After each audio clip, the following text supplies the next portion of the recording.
further I dove into math and the further I dove into science, it always just validated that there is an intelligence behind this universe. Newton's laws of motion became a framework for a mindset that then got applied into economics, into business, into politics, into relationships. In our world today, a lot of people fear uncertainty because they can't control it. They don't know what's on the other side. But in a quantum mindset, the uncertainty actually is where we have this opening up of many possibilities. It changes everything. It set me on a search that ultimately led me into studying alchemy again. So alchemy is the process of transformation. There are 7 stages. When I know what these stages of the alchemical process are, and I know where I am in that process, then I can know what's next. The universe is trying to help you grow and transform so that you can really achieve your greater purpose in life. The negative of that is it's not comfortable. The positive of that is that transformation's happening. It's going to lead to something better if you participate with it rather than resist it. You have so much more potential in you than you've ever been taught. Believe in yourself.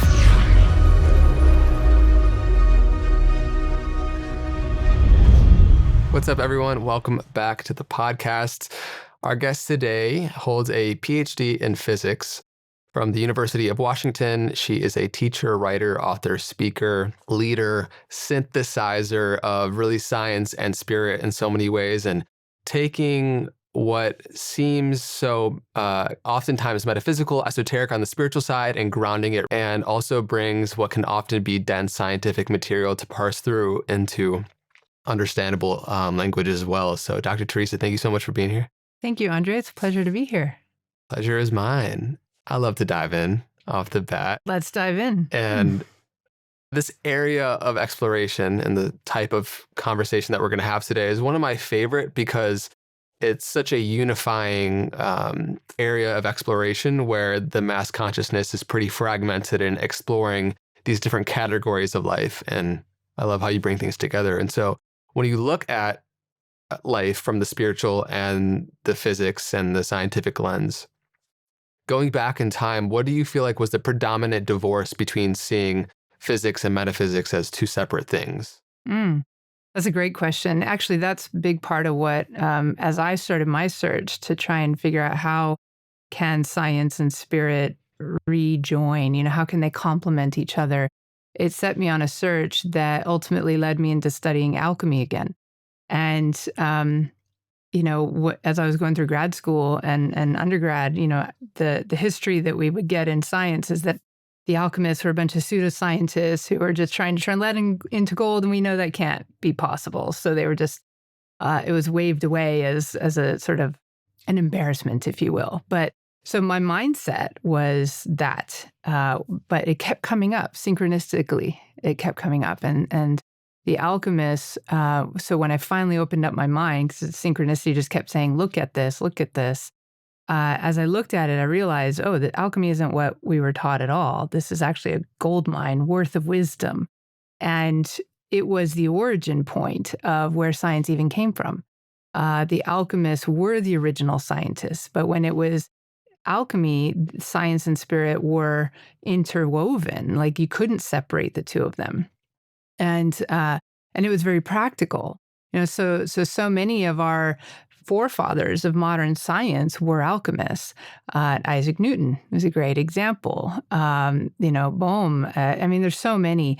And we separated at that time after, the scientific revolution really came in, I would say. And it could have been before, it was a long, many hundreds of years worth of like trying to find the math and the science. But I think there was a political reason ultimately why science and spirit separated, because the church was the authority of all things spiritual in the European world anyway. And the alchemists wanted to be able to research and study and understand nature and the physical laws, but it was going against church dogma. So there was a reason why they had to sort of separate. They just said, like, look, let's leave anything spiritual to the authority of the church, and let us just research the physical world and how this works so that we can understand. Ultimately, their goal was to understand God's creation. But down the line, later, it became more and more and more secularized and more removed from anything spiritual. But it wasn't because there was a fundamental difference or conflict between spirit and physical or physics. It was more political. It's interesting to see how that's rippled out into the mass consciousness and especially the Western mind. But what kind of world do you feel like we'd be living in if the emphasis wasn't solely mostly on sort of Newton's mechanistic models of reality, but maybe explore some of his theological and metaphysical and alchemical works? Yeah, I mean, Isaac Newton, he wrote Principia, and that was like the big thing that all the laws of motion came off of. And it was one paper. But meanwhile, he had hundreds and hundreds of journals that were all about alchemy. And he even warned, the scientists and his fellow alchemists, like, don't take the divine out of the picture, right? And don't make the world a great machine. Don't make the universe a great machine. But that is exactly what they ended up doing. So I think that if we hadn't gone in that direction, if we had gone in the direction that Newton originally intended, we would probably be very much ahead. And in a way, I see that there was an alchemy within science itself, because the alchemical formula is to separate, purify, and recombine. And so it's almost like science had to go through its own phase of separation to really hone its craft and purify the way it operates. But now we're coming into this age where we need to recombine again, and bring the spirit back to the physics. So for me, when I was in physics, it was like, okay, our knowledge is advancing, our technology is advancing, and it's going to start. We're now in this exponential curve of rapid advancement that's happening. Within just 5 years from now, the world's going to be completely different than it is today, just based on science and technology. But unfortunately, our wisdom wasn't keeping pace with the advancement of the science and the knowledge. And therefore, the way in which humanity is choosing to apply the knowledge and the power and the tools that we have available to us isn't necessarily towards the greatest good. And so I felt like it was more important for humanity to tap back into wisdom, in order to bring the two together so that the wisdom could guide the scientific applications, so that we can take these tools and technologies and this knowledge and power and apply it towards a greater good versus just the good of a few. Hmm. For those that aren't familiar with the fundamental principles that were extracted in hindsight about Newton's Principia Mathematica and how that informed a lot of the direction we continued to explore from determinism to separability. Could you kind of illuminate what those four tenets were? Sure. So the first one is determinism. It basically says that if we were given an initial set of conditions, we should be able to predetermine, based on the laws of science, all future evolution or all future progression of that initial state, right? So it's deterministic, therefore we can predict it, we can control it, we should be able to know what's going to happen next. The second is separation. They would look at every piece as separate from the others, and if I then and they also separated out mind, and spirit and whatnot from matter, right? So there was that separation that happened as well. And then, we take that and we go to the next one, which is reductionism. So if I take a whole thing and then I can break it down into its components and its different parts, and if I understand how each part works on its own, then I should just be able to sum them up and know how the whole works.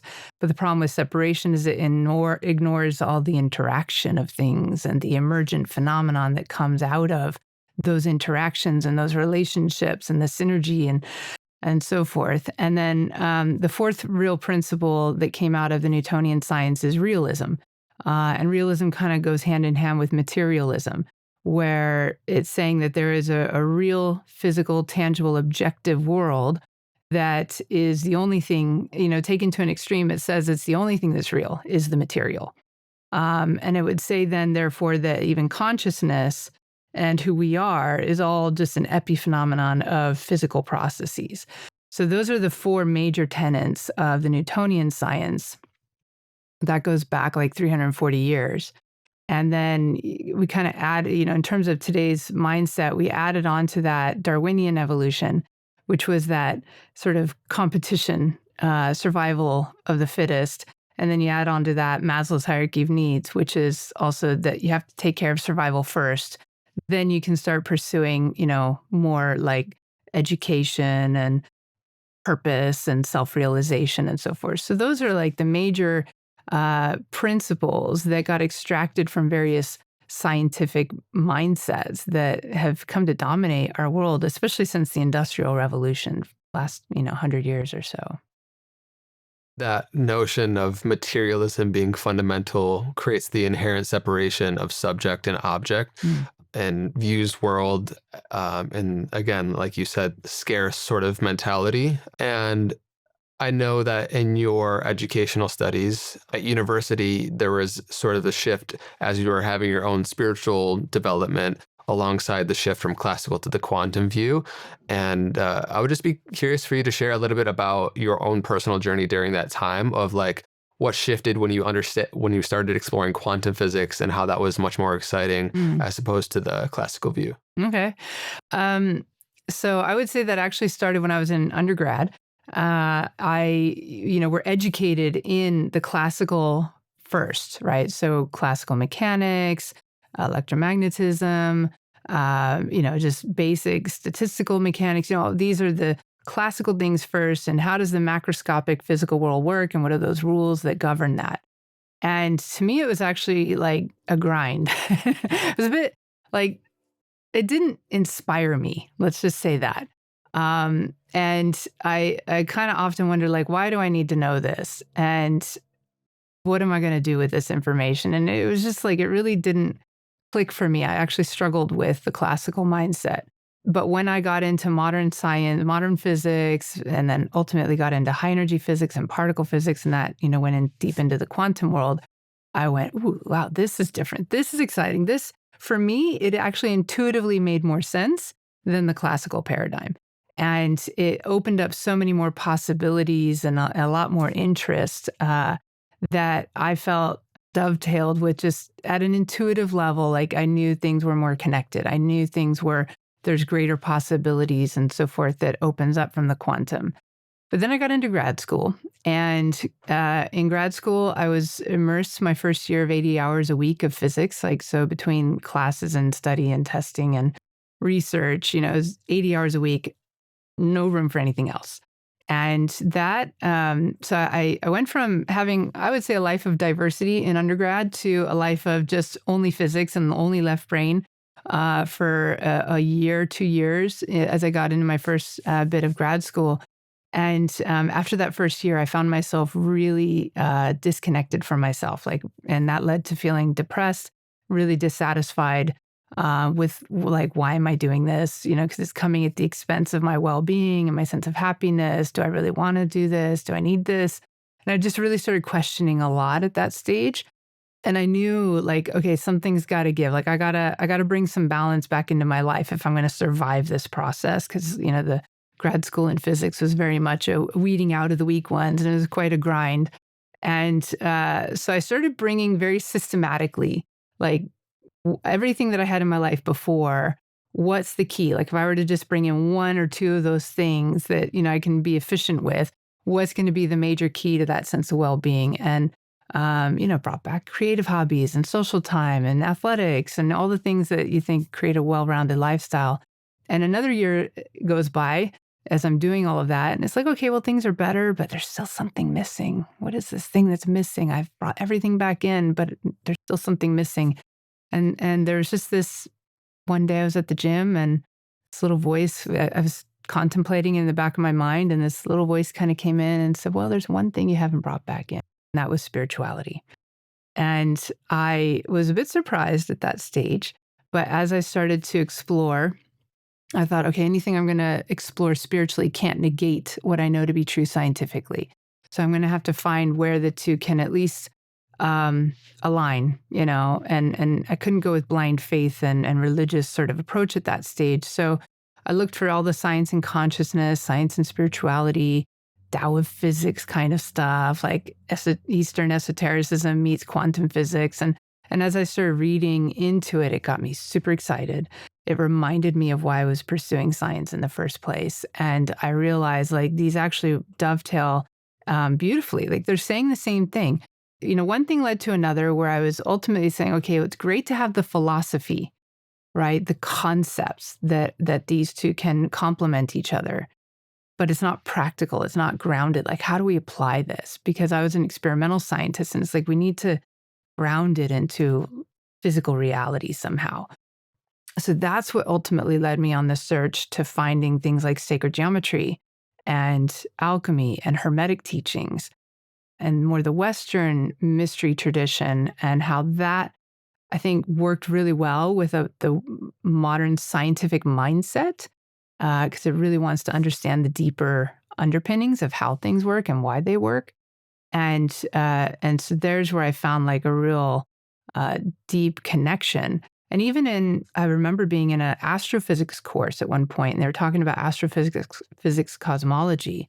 And then there was, on the other side, I was reading like Kabbalistic cosmology and ancient wisdom teachings cosmology. And at the same time, I was reading these two things, and I'm like, wait, they're saying the essence is the same. They're saying the same things. They just have different ways of talking about it, but it's the same. So I thought, well, if these Kabbalists and these ancient mystics knew this thousands of years ago, and modern science is just kind of reaffirming and catching up with it, what else did they know that could help guide our science today? And so that led you down a further exploration of quantum physics, of like Bohm's implicate order, and understanding how reality is connected at levels we're only beginning to be able to comprehend. And of course, that would ignite your excitement again for the mystery of life, Yeah, because everything's not known or, logically knowable in a sense. There's a deeper sense of adventure in that pursuit. for sure. That right around the time that quantum physics was being discovered, just before that, I believe it was Lord Byron had said that science had reached the pinnacle of all the knowledge that could be gained from science, and it was just coming down now to a precision art. Just how much further behind the decimal point can we take our measurements? And right at that time, it was just like, okay, the scientists thought they had all the answers, and then the whole thing gets upended as quantum physics starts getting discovered. And I think that we've reached that kind of point multiple times along the way in science, that they get to this place where they think they have the answers, and then some anomaly comes up that starts to challenge what they think they know, and then they have to, and then enough anomalies start appearing, and then you end up with a scientific revolution as new generations start searching for what's the answer to those anomalies. So quantum physics, to me, it opens up so many more possibilities, so many higher dimensions of where the creative process comes from, and then the more you study the quantum principles and some of David Bohm's work as well, where the hollow movement and the implicate order and higher dimensional realities, and that we have to look at things more holistically rather than as separate pieces. Like it so parallels. These physicists are talking about things that really parallel ancient mysticism, and what the mystics would all say is that it's all one, and there's these higher dimensional realities, and here what we experience in the physical is just the final step of a manifestation process, but there's all these higher planes of creation that we can explore. Mm-hmm.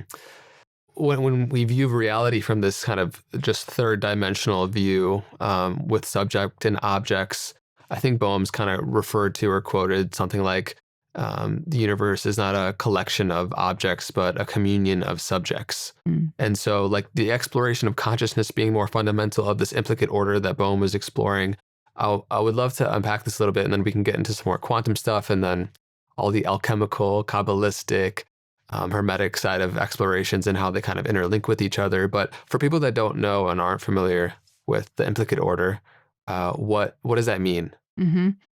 So the implicate order, there's the explicate order, which is kind of what you see is what you get. It's like the surface physical level of things. External manifestations. External manifestations, the 3D physical reality that we can observe and experience with our senses and so forth. The implicate order is a deeper reality that is underneath all of that.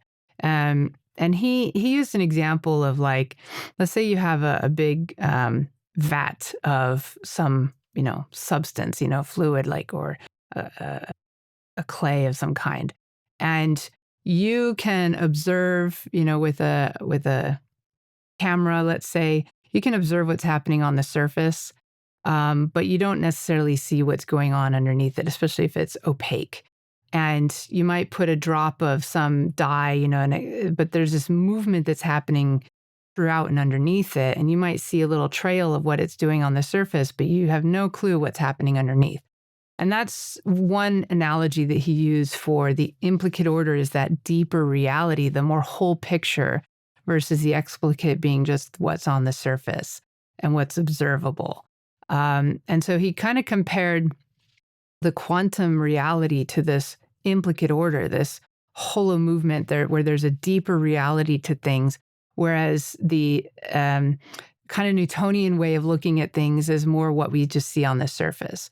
Another way of looking at that is if you have a higher dimensional object, let's say, just for the sake of understanding it, let's say we have a cylinder, right? A three-dimensional cylinder. And then you shine a light on that cylinder and it casts a shadow on a screen and you might see a circle. But if you shine a light on that cylinder and it casts a light on another screen, you're going to see a square or a rectangle. And, then you have the scientists arguing which one's correct. Is it the square or the rectangle, or is it the circle? But you have to kind of shift to this higher dimensional view to see that, oh, it's a cylinder. It's both, right? And so the quantum view is very much this, it's both, and there's so many more possibilities here. Whereas in our sort of explicate order way of looking at things, we only see this or that, and we think they're contradictory to each other. We think they're separate from each other, but they're not. And in order to see that they're one whole thing, we have to shift to a higher dimensional perspective and reality to see what the whole is. It's kind of like the six scientists who are blindfolded or trying to, identify what's an elephant. One has the trunk and one has the tail and one has a leg, and they're all kind of experiencing different things, but none of them are seeing the whole elephant. Yeah, that's like the exploration and probing of the explicate order of the physical external manifestations, which are all tied in a possible deeper fundamental implicate sense of the world. And that to me just opens up, and it intuitively just makes so much sense. And it definitely isn't, I feel like, talked about or explored as much in the mainstream narrative.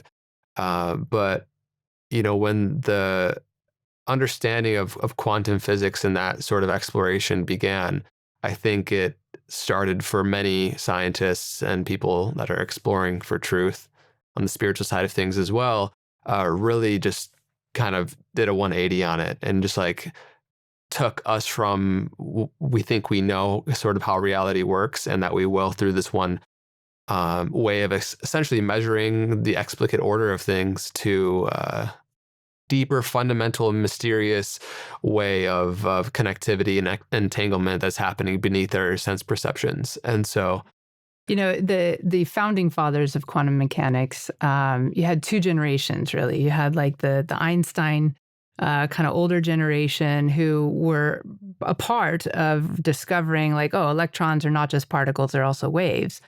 But then you had the younger generation, like with Niels Bohr and Heisenberg and Schrodinger, like they were kind of a younger generation coming through.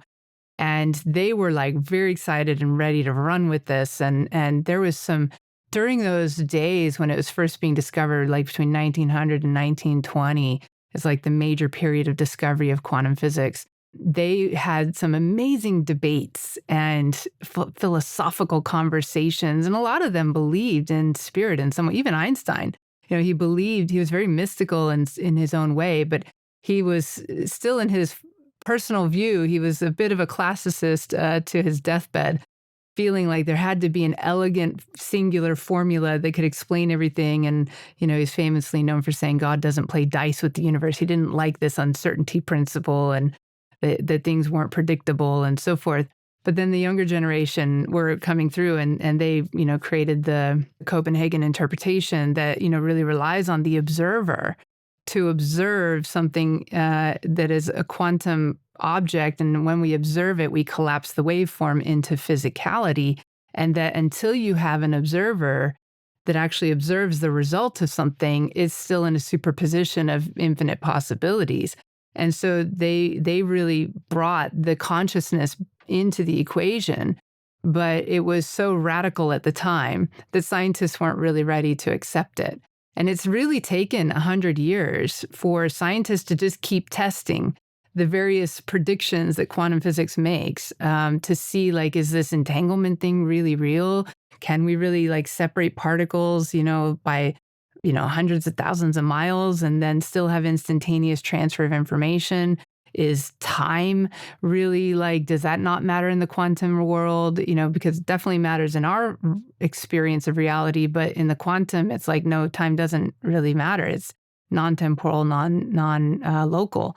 And, so it's only like they've continued to devise experiments to test, is this true?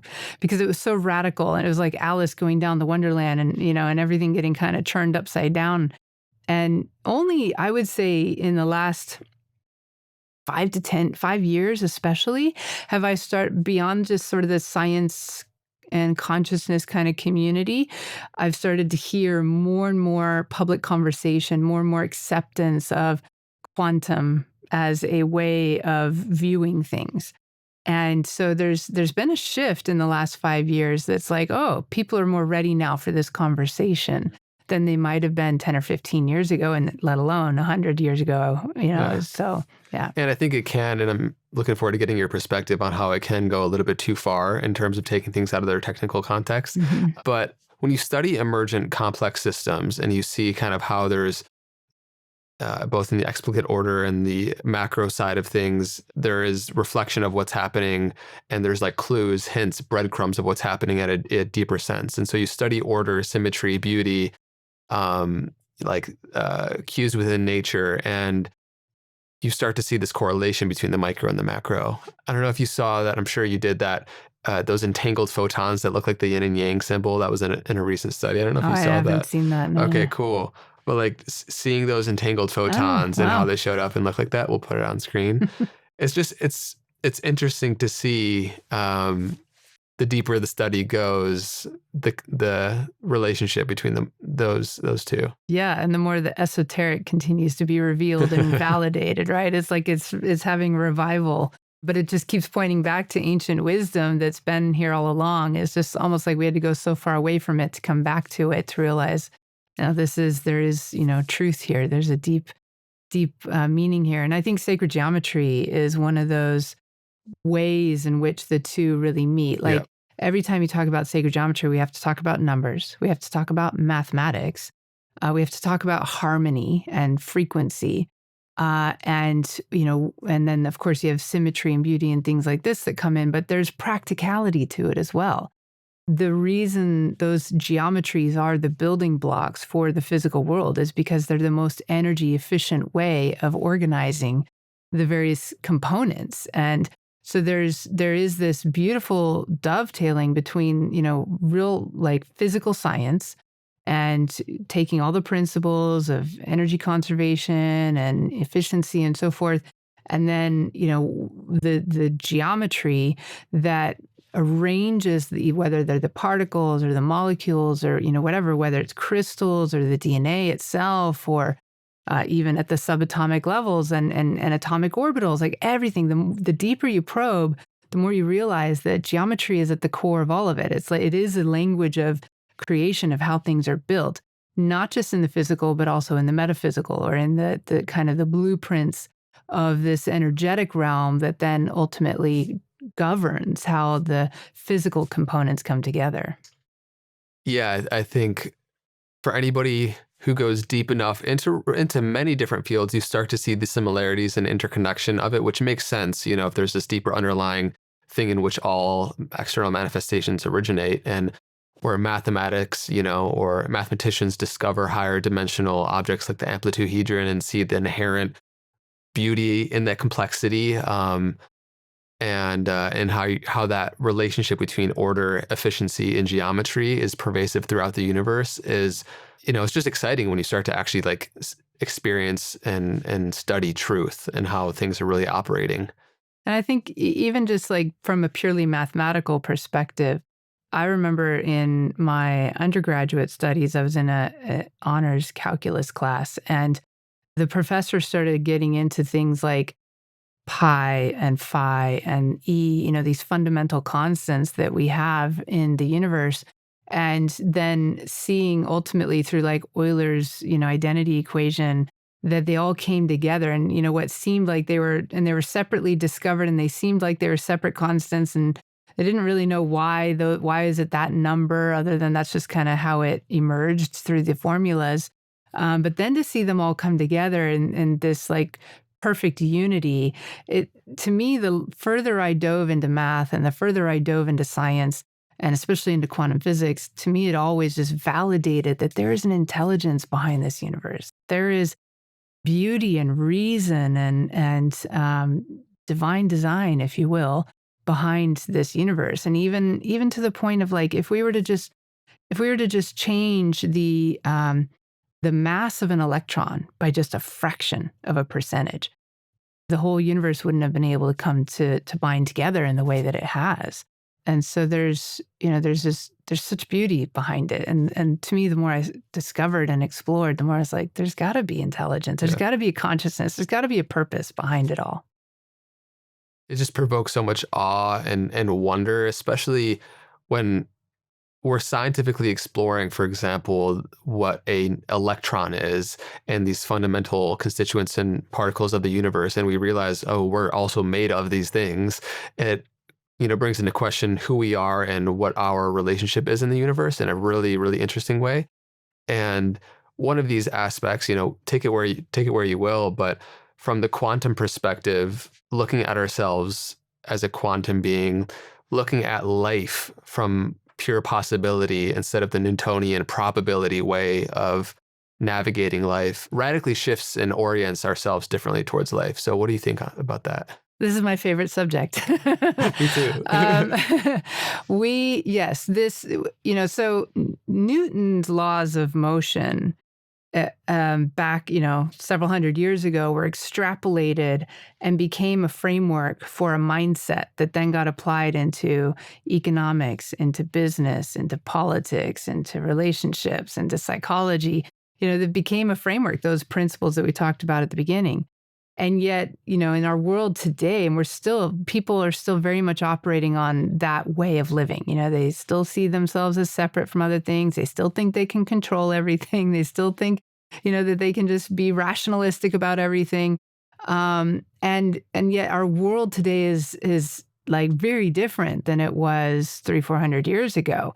And that mindset isn't keeping up with the fast pace, the highly complex, the highly uncertain world that we live in today. And so I see the quantum principles and I've experienced it myself, that the more I came to really wrap my mind, but also my intuitive kind of relationship with these quantum principles, it informed a whole new way of looking at life. As you're saying, it opens up possibilities. In the uncertainty, for example, a lot of people fear uncertainty. They fear moving into the unknown because they can't control it. They don't know what's on the other side. And the separation kind of mindset makes them, react with fear. And maybe they'll go forward ready to fight. Maybe they'll freeze and just do nothing, or maybe they'll retreat away from that.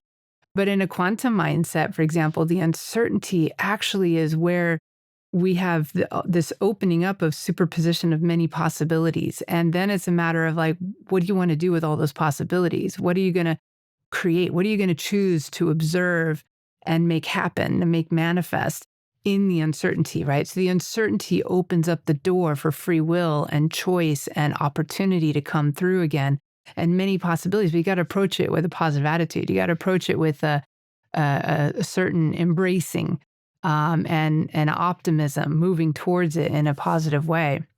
The connectivity, right? So instead of seeing things as separate and just isolating all the little parts, a quantum mindset says everything is connected. There's entanglement.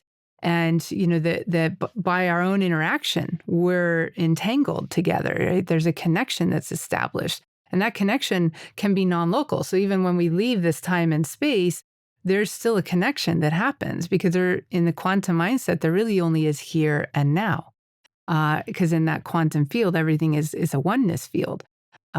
So, it changes everything as we start to embrace these quantum principles. And this is one of the things that I've become really passionate about teaching is how we can take the quantum principles as a new framework that will really serve us in today's world. And it's not to say that we would throw the Newtonian principles out the door. It's more like we have to learn to, instead of just playing the game of life on one level, this 3D level, we have to learn to play the game of life on multiple dimensional levels. And on this level, we got the 3D Newtonian principles, and on another level, we've got the quantum principles. And when you can learn to shift between, you can make leaps, quantum leaps, if you will, in your life, and then bring that new possibility back down into your 3D reality. And so it's about becoming more multidimensional in our way of living life and knowing what's possible. And yet there are still rules and principles, if you will, in the quantum and how to operate in that way correctly, where you really are accessing quantum potentials versus just imagining that you're accessing quantum potential. So I do believe that the world right now needs this kind of a mindset, and it dovetails beautifully with ancient wisdom. And so I like to see how, we can draw from ancient wisdom, and we can show how modern science, is matching and saying the same thing, so that we can come back to this era of a conjunction, of a union versus a separation.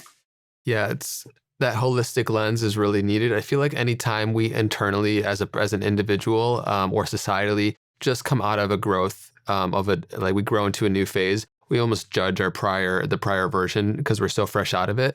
And understanding things in the right place from the Newtonian view to the quantum view allows us to, again, just have a holistic lens in how they all are, looking from different perspectives and lenses on. And there's no right or wrong, better or worse. They're just different, right? Yes, exactly. And even in quantum physics, there's this realization that everything has to be understood in its proper context, right? There's no like black and white, one size fits all. In the quantum world, everything's contextual.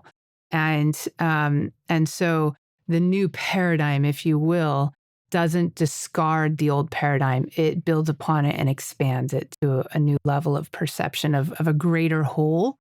Where, yes, this is true in those contexts. And then there's these other truths that are, valid in other contexts as well. There's a great quote by Bohm where he said that the opposite of a fact might be a falsehood, but the opposite of a profound truth might be another profound truth. And that, Newtonian science is a profound truth in its day, and it's not that it's false. It's true in this, and it's very practical for this 3D macroscopic reality that we experience, but it's not the whole truth. And, there's the quantum physics seems very opposite and contradictory to Newtonian physics. Like they turn all the principles on their head, but it's not false. It's another profound truth.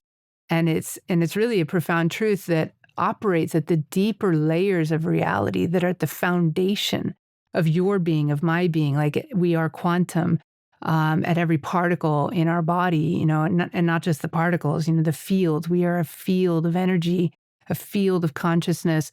And if we want to really understand that deeper essence of who we are, to know thyself, we got to dig deeper into the quantum. And it's so much so in that integration of polarities and different understandings that I feel like true vibrancy is born out of. Like if we want to translate that model from the Newtonian and quantum view to our own personal lives, I would love to see what your thoughts are on how there are, various things in our life that we need a sort of logical A to B sort of way of looking at things and taking care of logistics in our family and our life. And then when it comes to like approaching uncertainty and like what we're going to do with our life, how we want to share it in the world, and maybe a new phase of life that's coming after a growth spurt or transformation in our life, embracing that kind of quantum view is super necessary. So how do you think about kind of the dance and weaving between both in our life? That's a great question. When people, let's say they're going through a big life change, right? Maybe the rug got pulled out from under them and they are forced to make a change. Or maybe they're just realizing like, this isn't me and I can't continue this. I have to make a change because otherwise my soul's just feeling crushed. And they start looking, right? And they open up to a new search of discovery.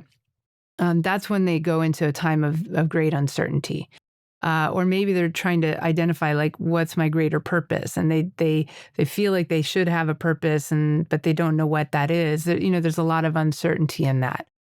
Those times are the times where I would say, it's the A to B kind of approach isn't really going to support you right now because you're just, like Einstein said, you can't solve the problems that you're facing right now from the same level of thinking that you were at when you created them. And so we need to rise to a higher level of thinking, a higher level of consciousness to solve those issues. So those are the times when we really want to rise up into a more quantum space. And to me, there's certain keys that come with like, what does it mean to actually access a quantum space? And I think in some of the new age sort of, way that people are throwing quantum around these days, it's not really quantum. It's just kind of another name for saying everything is energy like a and bucket vibration. term. Yeah, it's a bucket term. It's a fancy catch-all term, but it's not always being used properly. Most of the time, it's not being used properly, but sometimes it is. And so there's certain keys, and coherence is like a really important key, and stillness is a really important key to really being able to access a higher state where you can tap into the quantum. And if you're not in that stillness and coherence, then, you just got a lot of scattered thoughts and subconscious versus conscious, and things are kind of conflicting within you, then it's going to be difficult to really access that quantum state. But when you can access the quantum state, when you learn the right methods and practices that will support you in doing that, then you can tap into these infinite possibilities. And not only that, inspiration. Like there's so much energy and so much like sense of like limitlessness that starts to flow through. It really fills you with this like excitement and confidence and like a flood of ideas that come through and passion, and it ignites, these like, and the aha moments start coming in, and you start putting like pieces together. And as that all starts to flow down into your mind's, okay, I'm grasping it now. Now, how do we go A to B? Right? Here's where we start taking the practical steps. Okay, now I've got the vision.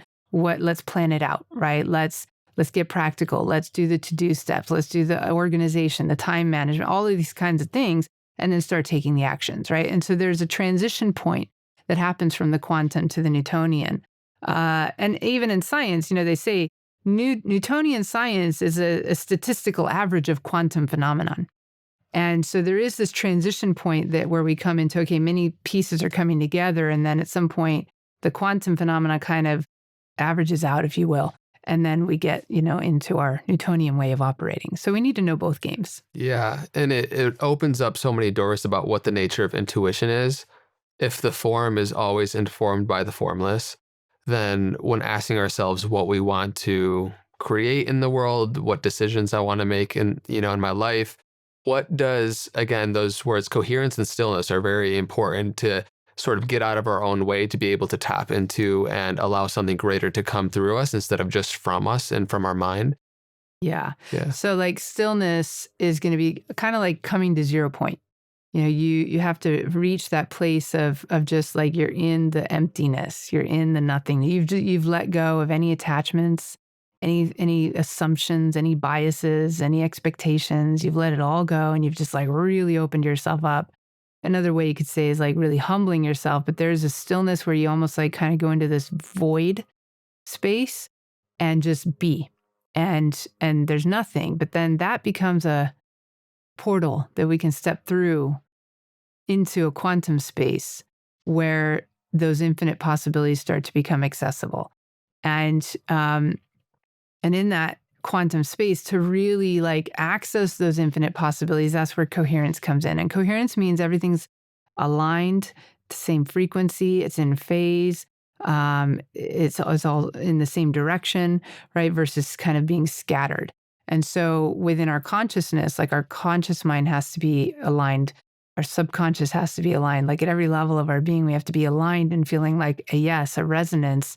When we have that yes and that resonance at every level of our being, and it's aligned at a higher level, then we've got coherence, and we can create from that space. That's where the fun begins. Yes. Hey fam, one thing that brings me joy in my life is a good warm morning drink. But I don't drink coffee, and that's why I love products from companies like Mudwtr. Mudwtr is a healthy habits brand best known for its mushroom coffee alternative.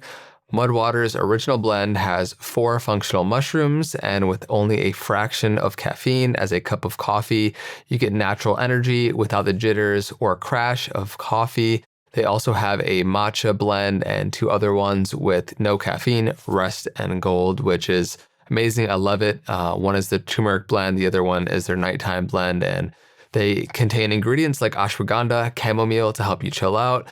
And I add a little bit of honey and their coconut creamer, and it's just bomb. Every single ingredient is 100% organic, non-GMO, gluten-free, sugar-free, and vegan. If you want to try them out, you can just go to mudwtr.com/knowthyself and grab yourself a starter kit. It looks like this, comes with a frother.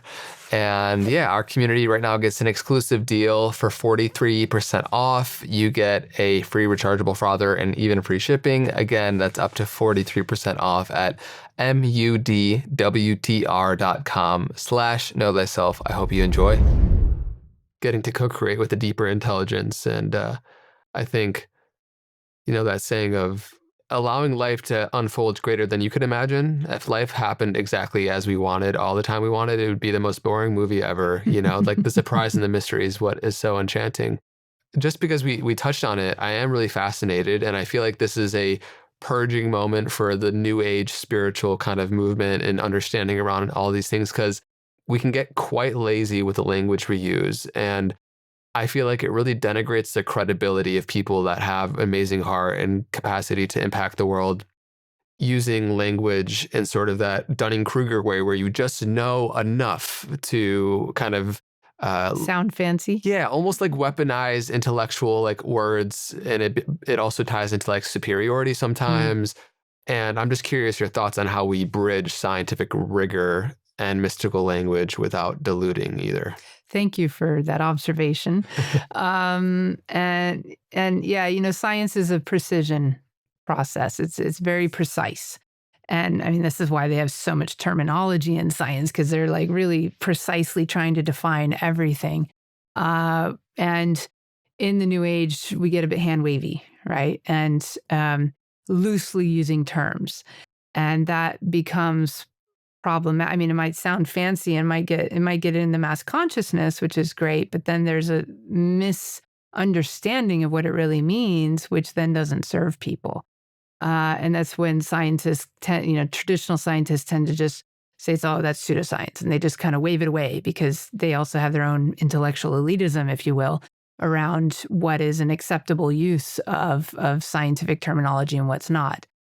So I like to, find that middle path, if you will, that we can explore into the metaphysical with this. And I think even Nikola Tesla said that the day that science begins to explore non-physical phenomenon, it'll, make more progress in one decade than it has in all the previous centuries of the scientific method. And so we're kind of coming to that bridge point right now. And I think from the perspective of where the New Age has gone, it's gotten too loosey-goosey, right? Too airy-fairy, if you will, and it's too. I don't want to offend anyone, but there's like too much image-oriented stuff. Like For sure. If you sound really cool, and if you got the latest greatest buzzwords, then you've got you're the in person, right? Yeah, it's a new wardrobe. It's a new identity structure to kind of, again, like our ego is so slippery in how it can use anything to build a sense of superiority. That's one aspect of it. But then there's also just the genuine innocent misunderstanding of these things, right? Well, and sometimes people feel really good about themselves because they've got the concepts and they wear that identity badge, if you will, but they aren't living it. They're not embodying it. And there's a huge difference between having knowledge of something or a concept about something and having understanding about something. I think that this is where we need to evolve. We need to shift from just concepts and knowledge and identity badges, because we believe some certain things and yet not live it, right? The difference between knowledge and understanding is you're living it, right? And to get to understanding, you have to apply it. You have to take it into action. You have to test it out against the world and your life. You have to live it and embody it. And once you've really come to a place of embodying that concept and living it in your life and not just talking a good talk, but walking the talk, if you will, then you really know. And then you can be somebody who can share that with others. But if you just have a concept and you try to be somebody who shares it with others, you don't know what you're talking about. You're just trying to sound fancy. And so we do have this, unfortunately, in the world today. There's a lot of, people who claim to have the knowledge and the answers, but they're just using the buzzwords. Yeah. But there are also really genuine teachers out there who have the understanding. But I find that to really come to a place of understanding, you have to do the work. And a lot of people don't really want to do the work. And that's really where you start to figure out if somebody's just going to stay kind of fluffy about things or if they're really going to make progress in their life. And to me, with the people I work with, I want to work with people who really want to make progress. They actually want to take these tools into application and live it and embody it and really come to understand it versus just know about it. Yeah.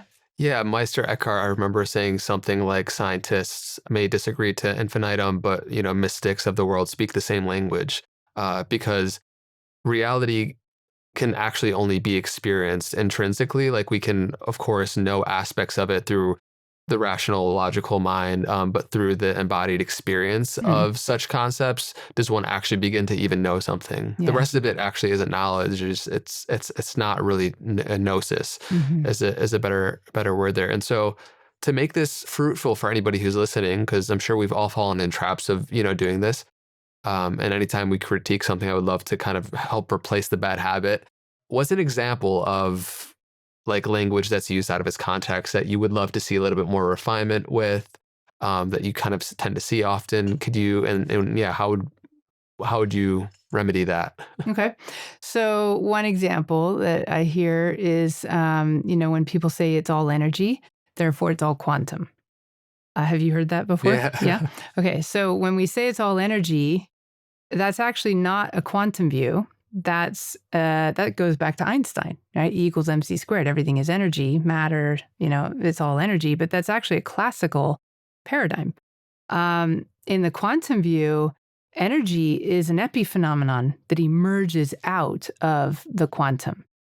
So is time, so is space, so is matter, right? So time, space, matter, energy, all these things that are in the phenomenological world, they're Newtonian, if you will. They're classical.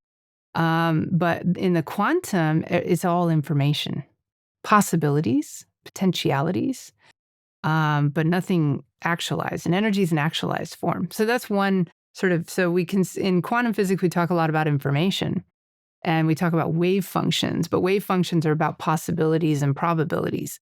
They're not about actuality or energy even.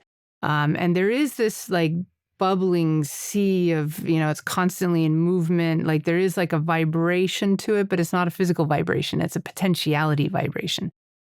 So there's a subtle shift there that can happen. Another example, I heard somebody saying recently, like, if we're really grounded, could you say that we've collapsed our waveform into presence? It's like, that sounds really cool. Sounds nice. But I don't know what that means. As a physicist, it's like, what do you mean? It's like taking these fancy words and putting them together in something that sounds cool and it makes you look good, but it doesn't really mean anything.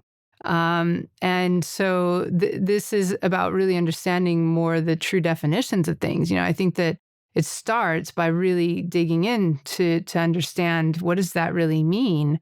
And is this the proper context to be using that term? Or am I just, hand waving with my use of it to sound cool? Yeah. And part to blame is the education system, in which has raised us, in a sense, to like memorize facts as a form of intellectual knowledge instead of following our deep innate curiosities to truly understand what something is, what something means. And therefore, when we use it, we can just approach these areas with humility and speak from what we know instead of speaking from what we wish to sound like we know. There's a teacher in the mystery school that I study with, the modern mystery school, who's got a great way of putting that. And he says, you cannot share what you do not have. And if you don't have true understanding of what it is you're talking about, you can't share understanding with anybody, right? So you got to first make sure you've got it before you start professing it. And that doesn't mean we have to be perfect, right? Because I also am a firm believer that you're going to master something by helping, serve with it in some way or teach in some way. And then through the reflection of the people you're working with, you're going to learn more and you're going to advance your knowledge. And in fact, you can't master something until you've served with it. You have to take it into service so that it goes beyond just you and your relationship with it. And you can then see how it applies to other people. And so for me, like the fastest path to coming to know thyself is actually a path of serving other people and helping them to come, to come to know thyself. And the more I help others come to know thyself, the more I come to know myself. And, it's this reciprocal kind of thing that happens because we're all connected. And the more we really work with that from a place of humility, as you're saying, that it's not about me. It's not about my ego. It's not about whether I'm liked. It's not about how popular I am. It's not about any of that. Like, I got to take the me out of the equation in a way and just serve, because I want to make a difference or because the world needs, to become a better place. And it's about something much bigger than just the individual. Yeah, it really feels like our own specialness or uniqueness gets born out of actually the letting go of the need to be perceived as unique and special. It's in that then like authenticity radiates, and authenticity definitely has gotten a big PR agent over the past couple decades, so it's a trendy term, but like the lack of agenda internally, I feel like allows for genuine connection both between you and other human beings, but also you and what you're here to be doing. Another word that I think we just don't have as much understanding of what it really is and can be kind of judged from the scientific lens is, again, sort of this like spiritual new agey area of life is alchemy. Mm-hmm. And I love how you bring nature into the understanding of this. Again, it really grounds it. And so if somebody's just like just learning Alchemy 101, what is fundamentally that process? Mm-hmm. So alchemy in its most fundamental kind of definitions is the process of transformation, but also the process of raising vibration. So how to take something from its raw state where it has impurities and it's maybe corrupted or it's not in its ideal form, and then how to take that through a series of steps, alchemical, but also scientific, if you will, steps, very specific procedures that ultimately purify it and refine it and bring it to a more perfected form. So for example, if we want to go and make a herbal remedy, you go out and you gather the herbs from nature and they're in their raw form. They're not yet in the like at the purest way in which we can consume them. So we have to take them from nature and take them through a series of steps in a lab and break it down, like let the plant die, if you will, let it dry out. Take that, then maybe we extract, like a tea is an extraction, for example, or an essential oil is another kind of extraction of that plant. And then, herbal remedies where they're in the tinctures, there's another extraction. Homeopathic kind of remedies are another extraction. So these are different like physical processes that we can do that will extract the pure essences of the plant while discarding the impurities or the parts of it that are not quite conducive to our well-being.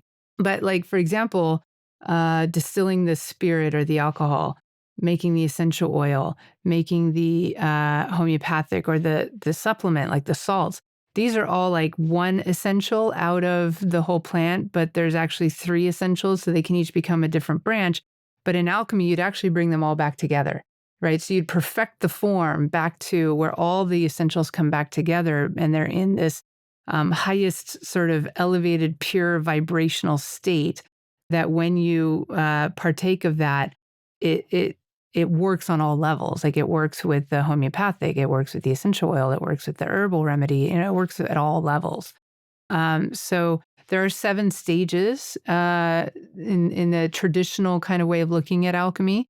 And each one of those is when you're going through it at a personal level, because we also go through personal transformation, we will feel very uncomfortable through different stages of the alchemy. Because some of it's the breakdown and some of it's the like disillusion where you have a lot of emotion come up, and some of it's like trying to find clarity, but you got to pick out the pieces and discern. And then you come to a place where you feel good again. And it's like, okay, we've gone through the transformation and now we're here, but you're not actually quite fully there, but you're feeling good again. And it's very easy to step back into a comfort zone and just say, okay, I'm good now. I don't, I've been through the ringer and now I'm good. And they sort of stop the process about midway through the alchemical transformation. To go the final stages, you have to really participate with it. You have to really continue to keep the fire under you, if you will, so that you continue to improve and refine and keep digging in deeper and finding those subtle places where the ego still has its attachments and the weeds kind of have their roots, and you keep pulling them out until you finally kind of break through into the ego is not involved anymore. I mean, you still know who you are, but the ego doesn't have so much attachment. It's like it's surrendered. And then we can move to a higher level of just, I'm here to be a vessel and I have a unique purpose and a unique way of delivering that essence, if you will, but it's not about the ego anymore. It's so fascinating to me, just the process of transformation, both our inner alchemical journey, of becoming more of our true self, of knowing ourselves, and the bountiful examples in nature where the origination of something looks nothing like, yet it's encoded within what it started from. Obviously, a great example is just seeds, right? Or an acorn that becomes a big tree. It doesn't look anything like each other, but the potential lies dormant within it. If you just got like plopped down onto earth and you held those two things and you knew nothing and you said that is going to come from this, be the most crazy thing ever, right? And so that process of transformation, how something and this emergent phenomena arises. I'd love your analogy, if you want, from the caterpillar to the butterfly, which is obviously a cliche, but I love how you break down the 7 stages of the alchemical process, because that can be applied to viewing our own journey as well. So yeah. So in my book, The Game Changers, Social Alchemists in the 21st Century, I do this analogy of the caterpillar becoming the butterfly and aligning the metamorphosis stages with the alchemical stages. So the first is like, you have the caterpillar, it's feeding off of the leaves and the fat of the land, and it's very earthbound. And all it's really doing is feeding, it's just kind of consuming resources and getting fat. And then at some point, there's like this little timer that goes off inside of its DNA, and it says, okay, it's time for a nap. And it goes and it spins itself a chrysalis or the cocoon, and it kind of settles in for this nap. And that's the stage where it goes into the first alchemical stage, where in alchemy we call it calcination, but really which means burning it to ash. But here in this case with the caterpillar, it's not a burning, but it's a dissolving, where all of the old form of the caterpillar breaks down. So once it's in its chrysalis, if you were to at some point go and like cut it open and look, you would not see anything that resembles a caterpillar. You'd just see a soupy, gooey mess because the whole structure has broken down. So that's the first stage. And then we have the dissolution stage, which is this dissolving. And so all the cells kind of become dissolved into this mix, if you will. And the DNA, meanwhile, is putting out a new signal. There's a new type of cell that starts getting created, and it's called the imaginal cells in the metamorphosis process. And these imaginal cells have the blueprints, if you will, for becoming the color of the wing or the antenna or the structure of the wings. And aptly named, whoever chose the names for those cells. They're mad. They have a greater imagination. Yeah. And what happens is there's like a bit of a battle that kind of happens inside that chrysalis with the old cells, thinking that these new cells that are coming in are the enemy. They think it's a virus because, wait, we're breaking down, everything's breaking down, and with the immune cells of the old caterpillar start to attack the new cells that are coming in.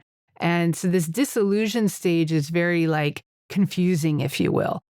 So when we're going through that, we feel a lot of emotion, a lot of confusion. We might actually be at war with ourselves over that process. But as the caterpillar or the butterfly metamorphosis starts to continue, the imaginal cells start to find strength in numbers. They start to kind of combine together And in that, they're able to fend off, the attacks that are coming. And then soon as there's enough of them that start gathering in numbers, they start realizing, okay, now we can start to diversify. You can be, a digestive cell. I can be a color cell, and so forth. And they start to diversify. And the very, very beginnings of a new structure starts to form.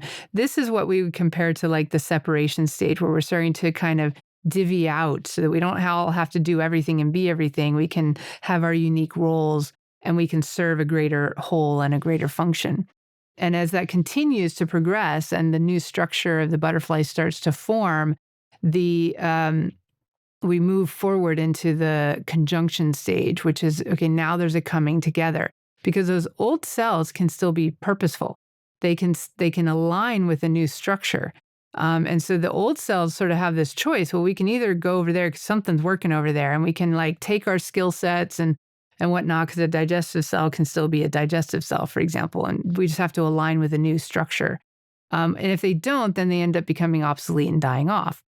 So there's that sort of separation, and then this conjunction where all of the cells start to come together into this new form. And that new form then starts to make it clear what is this new thing that's emerging out of the soupy mess. And then as the old cells all die off, right, there's this fermentation, fermentation is kind of like the death of the old, the final death of the old. And everything else that makes it past that fermentation is meant to be part of this new structure. It's part of the essential form, the essential aspects of it. And then there's a stage where we go into what's called distillation. So the end of the fermentation stage in alchemy, they talk about the peacock's tail, where there's this like yellow rainbowy film that comes in, and there's all this color that comes in, and there's this light that comes in. It's like this kind of epiphany at the end of the dark night, if you will. We all go through that dark night of the soul, but when you get to the other side of it, there is this epiphany of who am I, and all this light that we start to see. And in the caterpillar, it's kind of like as the chrysalis starts to break open and the light starts coming in, and the butterfly that's emerging starts to move towards the light, but it still has to go through a process, and it's actually having to struggle to get out of the chrysalis. Now, if you were to come along and say, oh, that poor little butterfly, let me help it, and you open up the chrysalis and bring it out, it would not be strong enough to fly. And it would have a very short and boring life because it wouldn't be able to do what it's meant to do. So we can't actually rush that stage. It has to go through the struggle. And in that struggle, in alchemy, we would call it a distillation. You're going through many cycles of elevating and accessing more of the spirit or the higher frequency energies, and then recondensing it back into the physical. And we go through like 7 cycles of this in alchemy. They call it the 7 eagles flying, where there's this distillation of elevating and then recondensing and elevating, like kind of sublimating and recondensing. And in the Emerald Tablet, he says it ascends from earth to heaven and again descends to earth, and thereby it revives the powers of the superiors and the inferiors and kind of brings them together into this sort of perfect union, if you will. So this is the distillation stage, that struggle getting out of the chrysalis. And I think humanity's kind of going through that right now. We're sort of in the final stages of these, like the fermentation, and we're struggling to get out, to break out of the chrysalis. There's a new paradigm that's really emerging, and we're starting to see it, but we got to, it's not quite there yet to be implemented fully. And even then, there's another stage where once the caterpillar or the butterfly fully gets out of the chrysalis and it's done, okay, it's free, it needs to dry off. It needs a little bit of a rest before it can then take flight. And when it finally takes flight is like the final stage of alchemy, which is the coagulation, where it's crystallized. It's in its new perfected form, and it can go and bring its beauty and its, joy to the world, if you will. So many parallels in terms of that process, which was very detailed, by the way. I love that. Well, no one can ever tell me that I'm not detailed. I'm thorough, if nothing else. But so many through lines to our own personal growth and transformation process, Exactly. Right? Both from the perspective of the physical, but then also the mental and the emotional, and how those bodies evolve over time and the subtle. Yeah. And I think it applies also to us individually, and you can see where you are in those alchemical stages as you kind of look at them. And I think that that's why alchemy is such a great roadmap, if you will, to our transformational process. And and to see when you're at the midpoint, like, oh, there's more to do, right? So that I don't give up and just sort of relax and then slide backwards and have to start it all over again. It's like I can just keep it moving forward and keep gaining ground, but it's going to require more will and more discipline, if you will, more patience as well, and that letting go of the ego. But I also see that humanity as a collective is going through this alchemy, and alchemy is this transformational process is just it's part of nature in the universe. It's just a universal like flow that happens. Even stars go through alchemy, right? As they go from just sort of plasma of particles to coalescing to then, creating and generating light to then at some point becoming a supernova. They're going through their own alchemy. The formation of galaxies is an alchemical process. So alchemy is something that happens universally, from the smallest of structures all the way up to the largest of structures. And so I love how alchemy parallels with quantum physics as well. And the more I looked into alchemy, the more I saw actually the alchemists, their attitude was very quantum. Everything is connected. It all matters, right? I can't separate myself from what I'm experimenting on. I have to take all of these things into account because they all matter and we're all connected. And they brought together, the sort of non-physical and the physical working together into the alchemical process. I think it breathes so much compassion into understanding our current part of the process we're in our own life. When we're growing or we're going through different changes, where it's maybe that coagulation or fermentation process internally, or it's like a dark night of the soul or whatever you want to call it, where we like to project our present moment experience onto the eternity of the rest of our life, without honoring and just reflecting on how we're in a certain phase of a process that is unfolding in a larger cycle that is ultimately all for a beautiful purpose. So what comes to mind when you think about how this can bring some more compassion into understanding what kind of part of the process we're internally in? Yeah, I think it's really helpful to know not only who am I and what am I, but where am I, right? Where am I at right now? And in what stage am I in? And when you can relate to the various stages, one, it lets you know, okay, it's part of a process and I'm in the mix, I'm in the alchemy. And the negative of that is like, it's not comfortable. The positive of that is that transformation's happening and it's going to lead to something better if you participate with it rather than resist it. And so the more you can be compassionate towards yourself rather than beating yourself up about the fact that you're going through change right now, you can be like, well, I'm in the alchemy. But when I know what these stages of the alchemical process are and I know where I am in that process, then I can know what's next. And if I know what's next and then what comes down the line from there, then I can be like, okay, what do I need to do to get from here to there, right? How can I keep moving forward through the alchemical process rather than getting stuck in it because I'm resisting it too much, right? Or I'm beating myself up about it, or I'm wondering why this is all happening to me. It's like the universe is trying to help you grow and evolve and transform so that you can really, achieve your greater beauty in life and your greater purpose in life. And so it's like we have to take that more empowered approach and become the alchemist of your own life rather than just sort of being the passenger and letting it happen to you. Because if you just let it happen to you and you think of yourself as a victim to life, then you're not really going to get all the way through it, right? It's only when you take your power back and realize, oh, I can participate with this, I can harness this energy of change, and I can, be more intentional with how I direct it, then you're going to start making really great strides in your life and breaking through.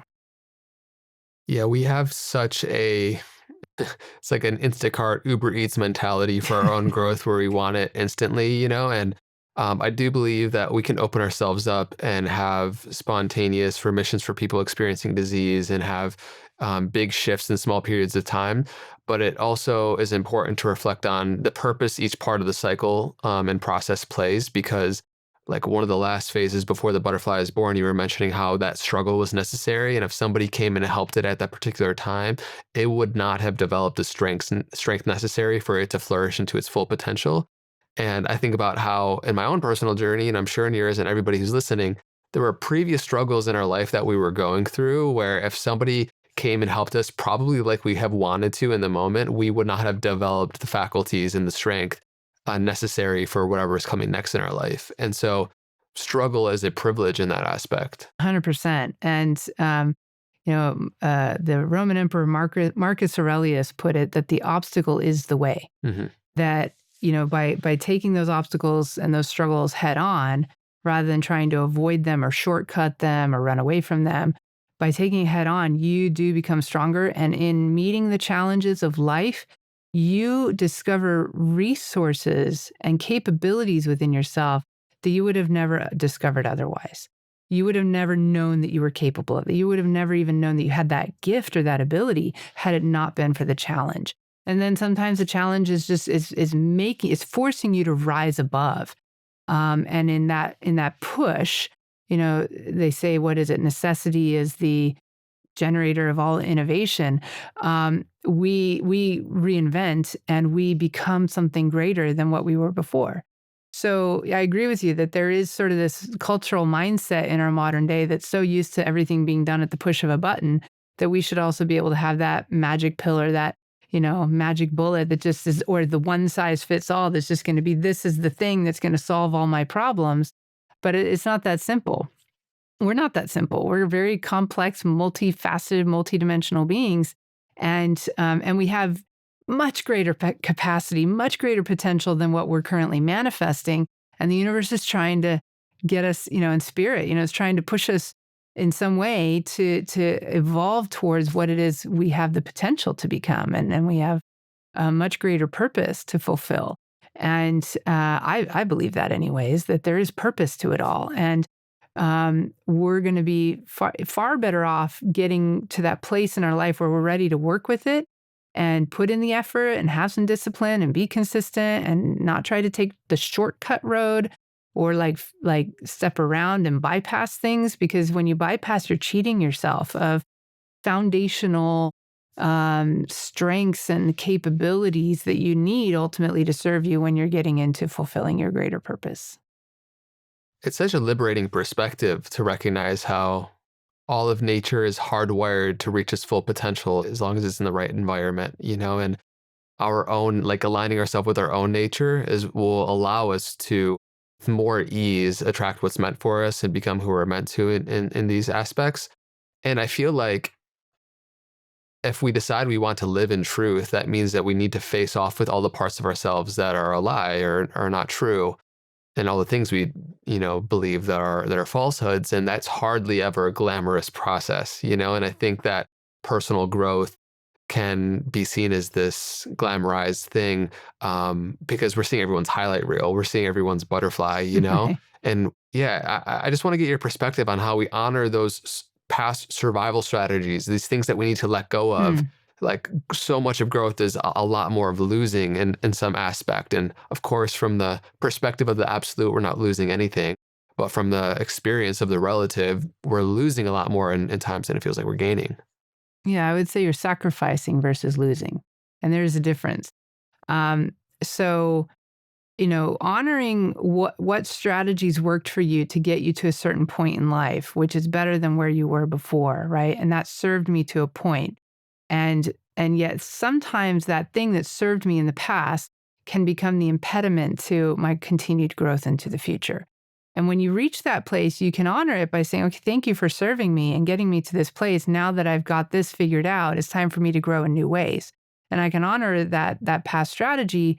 But I don't, the key is to not stay attached to what worked for you, especially when those methods that worked for you were your way of like kind of running in survival. Like it might have gotten you and it helped you survive and maybe even get ahead in some ways. But, there comes a point where that became too much of a egoic strategy that we have to let it go to really rise to our full potential. And so it's like I'm sacrificing this. Now, sacrifice, people sometimes don't understand the true meaning of it. Sacrifice means to make sacred.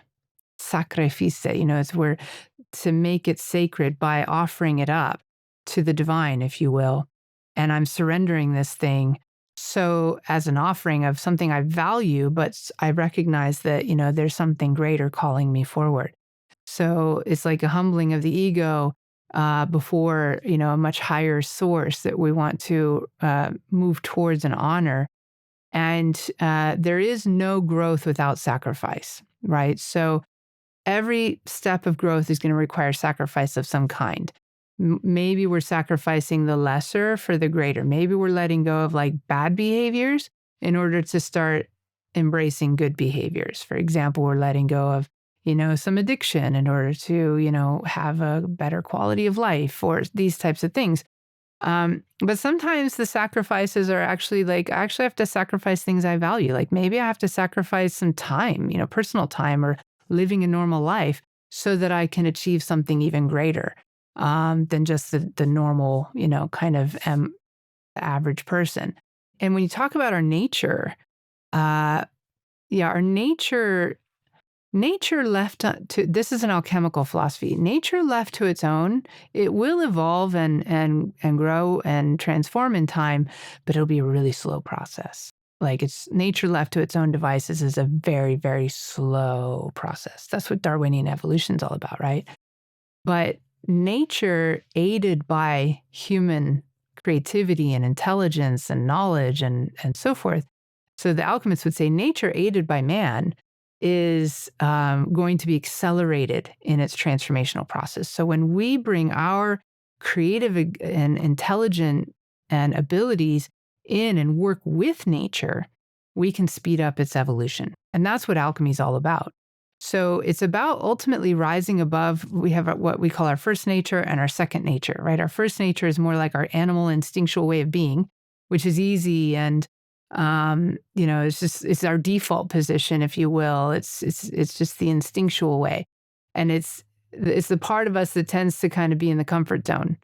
Our second nature is something we have to develop, right? It's something we have to push ourselves to grow, to educate, to become more skillful at, to get your 10,000 hours at doing that thing, and then it becomes second nature. And when you can harness yourself to pursue your second nature more so than default to your first nature, that's when you're growing, right? That's when you're really transforming and you're becoming like the alchemist in your life.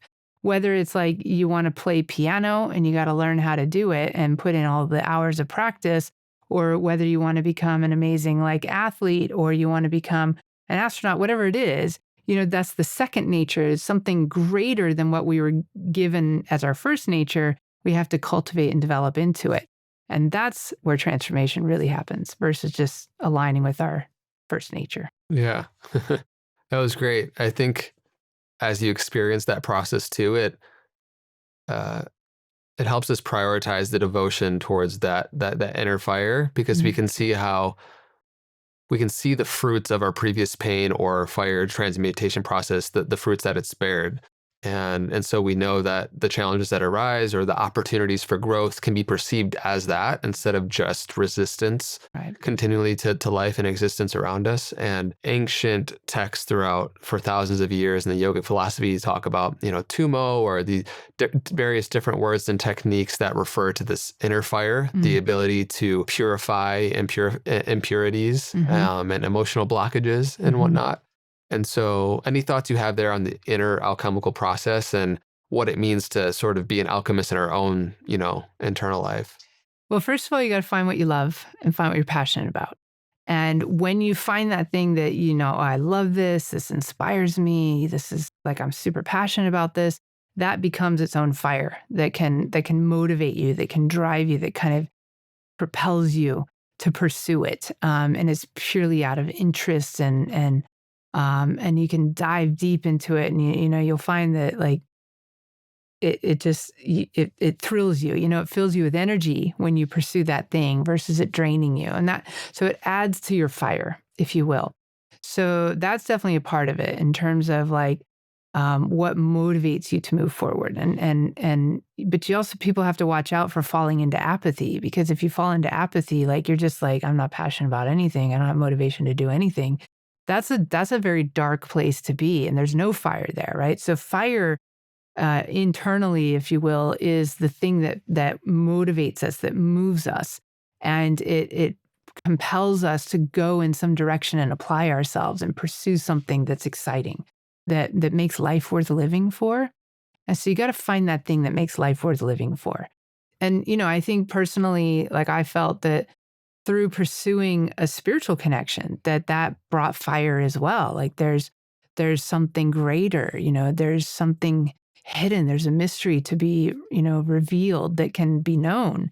And the more we cultivate a connection to the spirit, the more we cultivate a connection to our own deepest self, the more we will feel that filled with that inspiration. And so that spiritual practice, whatever tradition, every tradition has different methods, but most of the mystical traditions ultimately all come back to the same kinds of things, right? Knowing thyself, having a personal connection with the divine, feeling a sense of awe, being humble, right? There's these same kind of essences and principles that come out of it, these keys, if you will, for life that come out. And when we have that, that connection to spirit, it really gives you the fire that inspires you, that motivates you, that makes you want to do something greater, do something positive, do something meaningful, do something in service, to a greater good versus just being focused on yourself and your own problems. Hmm.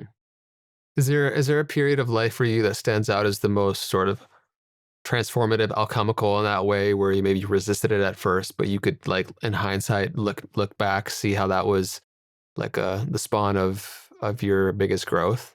I feel okay. So there was certainly the point where I went through my own, what I would call self initiation, which was during that time in grad school, where I realized, okay, something's got to change here because this is not like how I usually am, and I need to find that joy again. So that pursuit, like actively realizing something needs to change and actively applying myself to start making a change in my life and bring different aspects of life back in. And ultimately, when I realized spirituality was a major key, and I dove deep into it and I really applied myself, like that was a real transformative point in my life. So that was in 2000, right? And so I've been on my path now for 25, 26 years. And since then, I feel like I've been through many different transformational points along the way, really because of my work with the mystery school tradition. Like, and every initiation that I've received was another catalyst. It was another big transformational point. And there are places, along the way where you face fears and you wonder, am I enough to do this? And you have to overcome that internal battle. And then there's other places where you face your doubts and you're like, is this really true? And is this really be real? And, the doubts, I mean, that was like the big struggle for me early on, going from a very scientific way of thinking and kind of leaning into the metaphysical world. And it was like the skepticism of the science that was programmed into me, had a lot of doubt that I had to struggle through early on. And then, even shifting to the point where it was like, okay, I'm just going to work with people one-on-one or teach in small groups to, shifting to it's time to play on a bigger stage, if you will, and get on Gaia and, speak at big events. And, you always have these internal hurdles that you got to overcome. But I would say for me personally that when I really made the commitment to myself to make my spiritual development and personal development be a priority in my life and not just the pursuit of knowledge and career and money and, typical matrix stuff, that was a massive turning point. But then every time along the way, it's like you have to keep making that commitment again. You have to recommit to it multiple times because otherwise it's easy to get to a place where you're just like, I'm good. I've reached a good level and that's good enough, right? And then it's like that's that inner voice saying, don't keep pushing. It's like the ego keeps coming up and you got to quiet it again and have that mastery over yourself and push yourself to the next level. And when you do, sky's the limit. There really is no limit. It's really just your own mind and what you believe is possible for yourself, and what you're willing to, not just what you believe, but what you're willing to put your efforts towards. That's what determines how far we can go with things. Hmm. So what do you think is happening at the more subtle levels as one goes through their own inner transformation journey, particularly in DNA? I'm curious your thoughts on what constitutes the potentially 1 to 2% of protein coding DNA versus the other that we label as junk DNA. The thoughts around how light and DNA can play with each other. Yeah, what are your thoughts? So in our DNA, yeah, there's like what science tends to know right now, at least about what it understands of the DNA since the Human Genome Project and so forth, is they understand the genes and the genes that code for the amino acids and the proteins and that all build up the body, the physical body. But then that's only 1% of the total DNA sequence. Then there's another 4% that they say these are like the coding instructions. It's the stop and start codes. It's like kind of what tells the switches to turn on or off, for example. So we have 1% and 4%. So that's 5% of our DNA. And then the rest of it, 95%, they call it non-coding. And science doesn't currently really get it. They don't understand what it is. Not mainstream science, anyways. They used to call it junk. They don't call it junk anymore. They just call it non-coding. So they have a less charged word for it now. And Whoever came up with junk in the first place, it's quite audacious. yes, exactly. It shows once again the arrogance of science, right? But what's fascinating is that in the human genome, there's more non-coding sections of the DNA than there is in like various animal species or a banana. There's less of the non-coding sections. So there's clearly something important about these non-coding sections that is important to more intelligent and advanced forms of life. And so there's some alternative science that's happened like in Japan and in Europe and in Russia that is talked about, that's actually gone in to investigate these non-coding sections. And they've seen that there's evidence that the non-coding sections of our DNA are used to transmit and receive coherent light that they call biophotons. And so they believe that this non-coding section is in charge of that, the generation, transmission, and reception of biophotons. And it's like this light, this coherent light, is used like an information superhighway that operates at the speed of light within the DNA to communicate and really send the signals, rather than it just relying on chemical kind of signaling. So that's like Albert Fritz Popp kind of discovered biophotons, and there's some Japanese scientists who looked into that as well. And then there's a Russian scientist, Dr. Peter Garyaev, who's none of them are with us anymore, but they were alive in the last couple decades. And Dr. Peter Garyaev also looked at these non-coding sections, and he saw that the DNA is able to almost like receive language modulated upon coherent light into the DNA and respond to it. And when linguists kind of analyze the code, the letter sequence of the DNA in the non-coding sections, there's actually more repetition. There's a little more order to it. There's more, they used to call it a stutter. Like you'd have the same letter over and over and over again. So scientists would call it a stutter, but then the linguists came along and analyzed, and they said, actually, it resembles more of a human language with syntax and grammar and all of that than the coding sections do. It's almost like the ability for humans to have language, spoken language, was almost like programmed, if you will, into these non-coding sections of the DNA.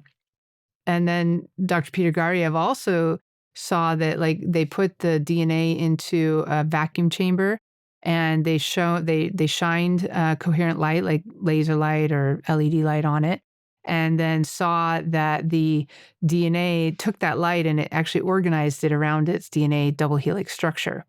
And so it ordered the light, it took it in, and it kind of like your DNA almost like takes light in and it processes it and it structures it, and it makes it, it uses it somehow. And then the more interesting phenomenon than that was that they then took the DNA out of the vacuum chamber, but they didn't otherwise disturb the vacuum chamber.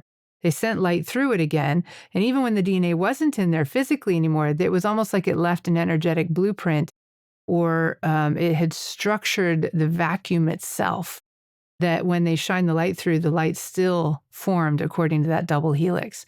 So it's almost like your DNA has a way of communicating with the quantum vacuum and structuring it. It's like this bridge from the quantum to the physical to the macroscopic.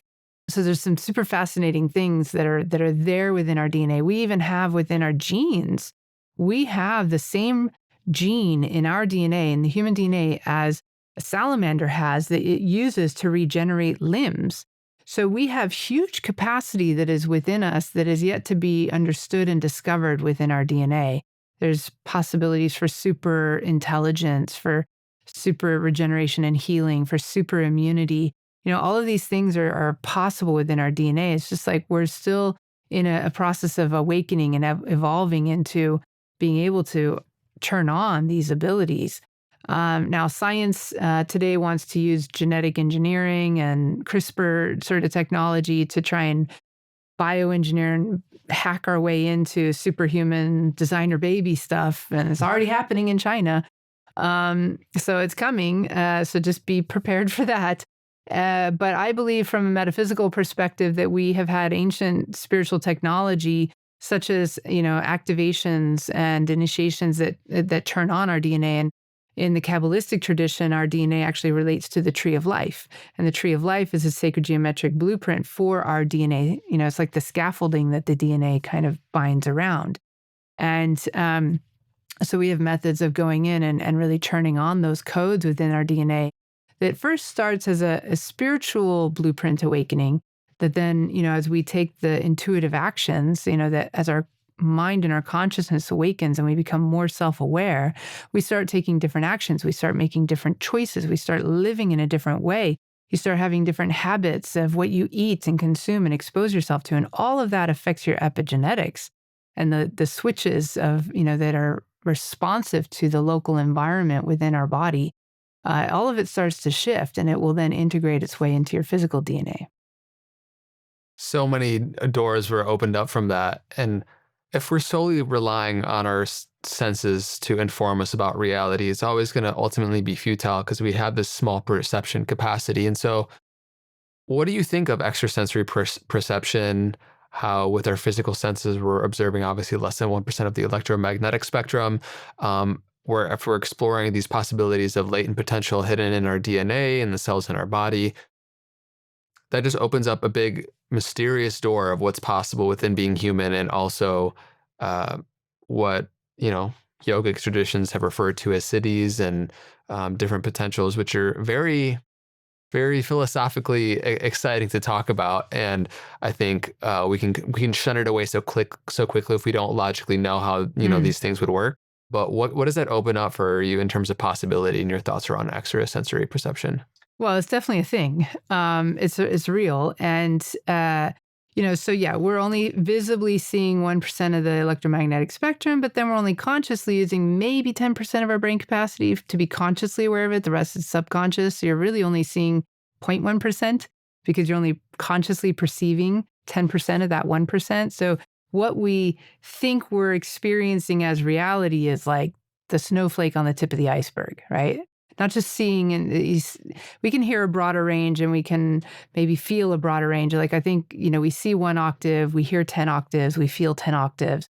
And then, smell and taste is, very individual, but they're all vibrational energies, right? And we know that there's vibrational energies on either side of the spectrum of the range that we can perceive. And so, for example, we know that dogs hear certain sounds that we don't hear. And we know that cats see certain things that we don't see because you just watch them and you're like, what are you looking at? What are you hearing? The mantis shrimp has 13 cones of color. What the hell does that look like? And the octopus has like 8 or 9 brains. And it's like, what?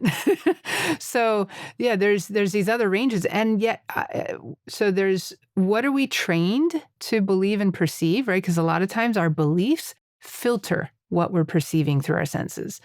Other times, it's like how much of your brain capacity are you consciously accessing versus how much of it is happening subconsciously or unconsciously. Yeah, this is cognitively referred to as relevance realization too. Like our subconscious filtering systems that are gatekeepers to before what we even consciously experience and perceive is. So we're like looking through a lens, and very veiled reality. Yeah. Right? So what some people call extrasensory perception is really just people who've learned to broaden their range of their 5 physical senses. And we know that that's possible. And when you look at like someone who becomes blind, right? They're limited in their ability to see. So then they have to have extrasensory perception through hearing and touch and smell and other things. Or if they're deaf, they have to learn to read lips. And, so there are ways to train your physical, neurological senses to have a broader range, but you have to exercise them. Yeah, That's one piece. David Eagleman's doing a really interesting work at this. Like he, with the study of individuals, helped train them develop a new sense of sensing the electromagnetic field of the earth and where true north is. And they were able to develop that awareness, and it was verified studies. Yeah. Well, both in your inner ear and in your pineal gland, you have these microcrystals of calcite that have piezoelectric effects that are used to have a sense of orientation and a sense of connection to the magnetic fields. And, most people have it. They just aren't always aware that that's an ability, because it's so subtle. But you learn to tune into those more subtle frequencies, if you will, and you can start to perceive more if you just bring your awareness to them, right? So awareness starts by caring about it. Like if you care about it, you're going to pay attention to it. If you're paying attention to it, you're going to be more aware of it. And then there's exercising, right? So you can exercise your senses to broaden your perception. And this is something that we teach people to do, is how to broaden the senses. And when you exercise your senses, you can actually increase your conscious use of your brain capacity from 10% to 20%. And, just by doing these exercises. So that's one piece. Then there's what we call the biofield, right? We are not just physical beings. We are energetic beings. We have electromagnetic, we have etheric, we have all these different layers of energy within our field that surrounds us. And if you start to pay attention to that, if you start to just tune in to the subtleties, and there are ways to start feeling and perceiving these energy fields that are around us. And the more you exercise that, the more those will also turn on for you. So for example, when I learned to do healing work, energy healing work like Reiki, I learned to do something called a life activation through the mystery school training. And as I did it more and more and more, I went from not being able to perceive the energy to now I really can perceive the energy. So it's an exercising process. And then on top of that, there's quantum consciousness, where consciousness is not individualized. There's in the quantum realm, it's like it's one mind. It's a unified field. And we can have non-local phenomenon, non-temporal phenomenon happening where you have ESP, for example, or I think most people have experienced where they were thinking of somebody and then all of a sudden they were getting a call or a text message from that same person that they were just thinking of. I mean, that's an example of ESP, and we all have these abilities. We just have to exercise them. Yeah. I also have a lot of musician friends who speak about that too. And Michael Jackson and Prince were always quoted going back and forth about, staying up late nights in the studio because they were going to attune and catch a song that was in the field before the other, and how they're, that the sea of information and non-visible world that is just beyond our sense of self, that we take advantage of every day knowingly too, through different radio frequencies and Wi-Fi and all of this. But then getting in deeper into the subtleties, it is fascinating. And I'm interested what a society would look like. And previously, if there have been some in the past where from birth, these things were not only known about, but practiced, studied, strengthened, and what a civilization would look like that was, full blown, taking up the capacity of their potential in that aspect. So it might seem like a random tangent, but my friend asked me the other day of a forecast of what the next 10 years, what do I think it's going to look like? And I jokingly said technological cyborgs and autistic superheroes. And some of those autistics who don't even speak are completely telepathic, 100% accuracy telepathic ability. The reason I bring it up is because we see how when there's other senses that are impaired, and these studies that are happening with autistic children and their ability for all these extrasensory perceptions and cognitive capacities, and it's just it's fascinating to see what's on the horizon of human development. Yeah, it's amazing. I recently came across the telepathy tapes that are talking about the non-speaking autistics, and it was remarkable to hear their stories and to know that this, it's fantastic that this research is finally being done and being recognized, that there's just actually a new human capability that's coming through, almost as a reflection for the rest of humanity, or almost as a remedy for the fact that humanity's gotten so caught up in the physical and the ego and relying so much on speech and sight and all of these things and not developing this capacity that's really within everybody, but it's just we haven't developed it. And yeah, I mean, there have been spiritual societies on the planet in the past that, even shamanic times, I mean, everyone was sort of brought into, their education was around mythology and they had rites of initiation as part of their growing up stages. And, they learned to be more in tune with nature and read the signs. And it's really only in our technological world in the last 100 years that we've really lost that understanding of those ways because we've gotten more and more modernized, removed more and more away from ancient traditions and mythologies and rites of initiation. And I think we've discarded some really important rites of passage that humans are meant to be going through by discarding the practices of initiation, like proper, traditions that had in ancient lineages of initiation. And I think that there's also plenty of evidence on the planet that showed 11,000 years ago and beyond that we had some ancient civilizations on this planet that were able to make these magnificent temples and structures and have them like perfectly aligned with the stars and the solstices and equinoxes. And they had some kind of knowledge that we still today can't even replicate. So there had to be there are markers of definitely advanced civilizations that were achieving a greater human capacity than what we are today, but somehow we got disconnected from that, and now we're having to rediscover it. But if it's a universal principle, it's there for us to be discovering it again. Yeah, yeah. Truth is always there to be rediscovered if forgotten for a period of time. It brings to mind, as you were, said that you, through your initiations and studies into the, different mystery school teachings and understanding of vibration, frequency, prana, chi, whatever words we want to use there, which again can be like the term raise your vibration can be used in that context we were using earlier, which I don't really like the terms higher, lower, good, bad. I prefer coherent energy, and something's either incoherent or coherent. When somebody walks into a party and you get a quote unquote bad vibe, that's incoherent energy. When we're experiencing disease, that's incoherence within our body. And so how do you think about what prana, what chi is, and aligning ourselves to experience more of a coherent sense of mind, body, and spirit? So I think of prana or chi as a life force energy that's very close to the physical. But then there's also, higher levels that kind of come through, and it manifests itself at different frequency levels, if you will. And that the more that we use breath, right, the breath is the breath of life, and that there's so much life force that can come in just by being really focused on breathing, properly breathing, and drawing in that energy, being intentional because it responds not just to breathing, but it responds to intent. And you're bringing your attention and awareness to it whether you're doing, some kind of pranayama or you're doing qigong or, any of these sort of practices where it's focused presence and breath work and movement and, various mudras and so forth that help, create the right flow and channels. And that's all like internal body alchemy, if you will.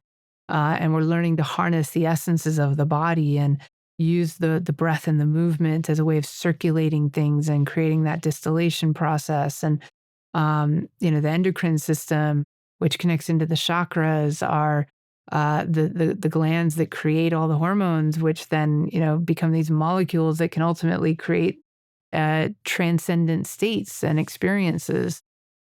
When I see that somebody is like ascending, if you will, their consciousness is expanding, meaning they're aware of this, but they're also aware of this, so it's not a higher or lower, it's an expansion of more holistic, more all-encompassing, more awareness of the greater field rather than just the myopic kind of way of looking at things. And coherence is super important. I mean, but people can be coherent in a negative frequency, meaning they're so focused on that negative thing that that's all that they're thinking about, and they're going to be very coherent, but it's a frequency that's not necessarily going to be positive for their body or for the people they're around. So the different frequency levels, if we just look at the chakras, for example, each one we often associate with different color on the rainbow spectrum because that represents their frequency, from like a purple, which is a higher frequency, down to a red, which is a lower frequency. And then each of those chakras have a different sort of correspondence to a different quality, a different, the spiritual being more, higher elevation and a sense of divine connection, the heart being more like relational and kindness and love, and coming down to the root, and it's going to be more about the physicality and being grounded, but also like pursuing the lusts of life. We can shift into coherence in any one of those areas, but what we ultimately want is all of them coming into alignment, all of them being opened, on board, operating in a clean way, and then being aligned with each other. And from an energetic perspective, I would say your central core is clear, right? There's no blockages in the central core, where if that energy were to, that prana, that kundalini, whatever, was to rise up, it wouldn't hit any obstruction on its way, and it would just be a free flow. But in order for that central core to be clear, we have to have done the emotional clearing. We have to have done the healing and the forgiveness work. We have to, have really come to this place of exercising each of those levels. Yeah, I think it's so great that we have a sense of agency to be able to work with the breath more consciously, or continue to work at have it be an unconscious process where we're not working with it in a way that's going to be more beneficial for our system. When you think of our capacity to work with entrainment neurologically, physiologically, I think it's such an empowering perspective, because it gives the power back to us and our ability to take life back into our own hands in a sense. So any thoughts you want to share there? Sure. I mean, entrainment is this idea where if you have, for those who maybe don't know the word, if you have a certain oscillating body, let's just, for simplicity, let's just take a tuning fork that you can strike a tuning fork, it'll vibrate at a very particular frequency. If you can bring that near another body that can oscillate at the same frequency, you don't have to have struck that other one. Just by the proximity, the vibrational travel through the air, and then it'll start to move it, and they'll start to vibrate together in sync. And that is what we call entrainment. And we are multi-vibrational beings, right? So we can vibrate at many different capacities. And, but let's say you go out into the city, right? You go out into Los Angeles. It's a bit chaotic. It's kind of crazy, especially if you're on the freeway, and you get a bit frazzled, right? And it's stressful, and it like that kind of creates a negative state within your own being, mind, your emotion, your physical. And the way we can take something like entrainment, and it's a tool that is a power that we can take into our own hands, where one, don't get into road rage, right? You have choice around that, right? So just exercise like, okay, I'm just going to be patient here, and I'm just going to, be mindful and bless them rather than curse them. I mean, that's going to go a long way right there. Two, when you get back into your own environment, your own home, like put on harmonious music, right? Use tools like things that stimulate your senses in a positive way to create a positive entrainment field. So putting on some classical music or some meditation music, or, doing some aromatherapy, like all of these are ways that we can stimulate our senses with vibrational energy intentionally that can bring us back into a harmonic state. And then also your thoughts, right? Like Dr. Emoto showed that with the water crystals, like your thoughts really can influence the water into being more harmonious or disharmonious. And so if we're 70% water, your thoughts have a major influence on whether your cells of your body and all the water in your system is going to be in a beautiful and harmonic symmetric state, or if it's going to be in a less symmetric state. Yeah, I'm such a big fan on crafting our environment as we create our environment, and then our environment creates us in many ways, because there's that sense of entrainment happening on a reciprocal fashion, right? So it's like, if we can create an environment in which we're mostly spending, which is our home, to be conducive towards more of those coherent energies. And then when we go out in the world, we can be a sense of entrainment, as people have talked about, being in the presence of awakened beings alone, not talking, not working through practice or philosophy, just alone being in the presence of something, that tuning fork starts to affect the vibration of those that are around it. And so, yeah, I think it's just such an important takeaway to craft an environment around you that is conducive. And not only your environment, but who you choose to hang around with. But yeah, it's part of Because your environment in a sense too, right? yeah, and the people are really going to have an influence on each other, right? So you can be the master tuning fork that Yeah. brings that positive frequency out, but some people may not want to align with that, and there could potentially be conflict, or they abreact to the positive light that you're bringing, if you will. Sometimes light agitates people in their stuckness, and you have to kind of choose, okay, do I want to be in that environment? Can I continue to maintain my own, centeredness and coherence and be in those, like going to the bar, for example, or the nightclub? I mean, certain environments are gonna have an ab reaction on you, depending on your own level of mastery, self mastery. Or you can choose to go into the yoga studio or the meditation, kind of group, or other places, or you can go and have fun, just have fun, but where it's fun and it's clean and it's pure and it's not really relying on the substances to get people out of their shell, if you will. I have found that's probably one of the biggest factors in terms of, because of course, like the air that we breathe, the things that we smell, what we see and feel in our environment, these all obviously impact us. But people are very strong influences on energy, right? And so we can learn how to protect our own energy, but then we can also learn how to be the one who's in training versus just the one who's being entrained. Like choosing to consciously spend time with people who are in that more of just like that clean energy is so valuable, so needed, and difficult choice at times when you feel like, especially earlier on your journey, you're starting to wake up to these truths and you're surrounded by people who have just no All right, idea about it, yeah. for better or worse. And again, it goes back to that that point of death and rebirth in terms of our relationships. Yeah, and the sacrifice is one of those sacrifices sometimes that we make along the way, and when people hit that point, it can be a lonely place when you're starting to explore and awaken into these things, but your friends and your family are not, and they don't get you. It can be very kind of, you can feel a bit isolated, and and sometimes we have to let go of old relationships that aren't like aligning. If they don't, when you talk about entrainment, it's just alignment. Are you going to be supportive of me in this new frequency or this new way of being, or are you going to try and drag me back into the old way of being? And those who are supportive, like, great, they're ready to continue aligning and being supportive of you as you grow. But those who resent you for it, or try to drag you back into the old dynamics and like, hey, what's wrong with you? Why aren't you doing this? You used to do this. Well, it used to be fun. And they kind of make you feel bad for like the fact that you're choosing something different. Is really because they're not secure with themselves. And so those, sometimes we have to go through that separation, if you will. There's part of the alchemy, and we have to make certain sacrifices. And when you do that, you create a new room for and making new choices and aligning with a new group of a new community, if you will, that will get you. So this is all part of the alchemy that we go through on a personal level as we grow and transform and evolve. Um, and the key to being able to be that person who brings the positive frequency of entrainment into a group is to know thyself. Mm. Right? The more you know yourself, the more you can maintain your own frequency.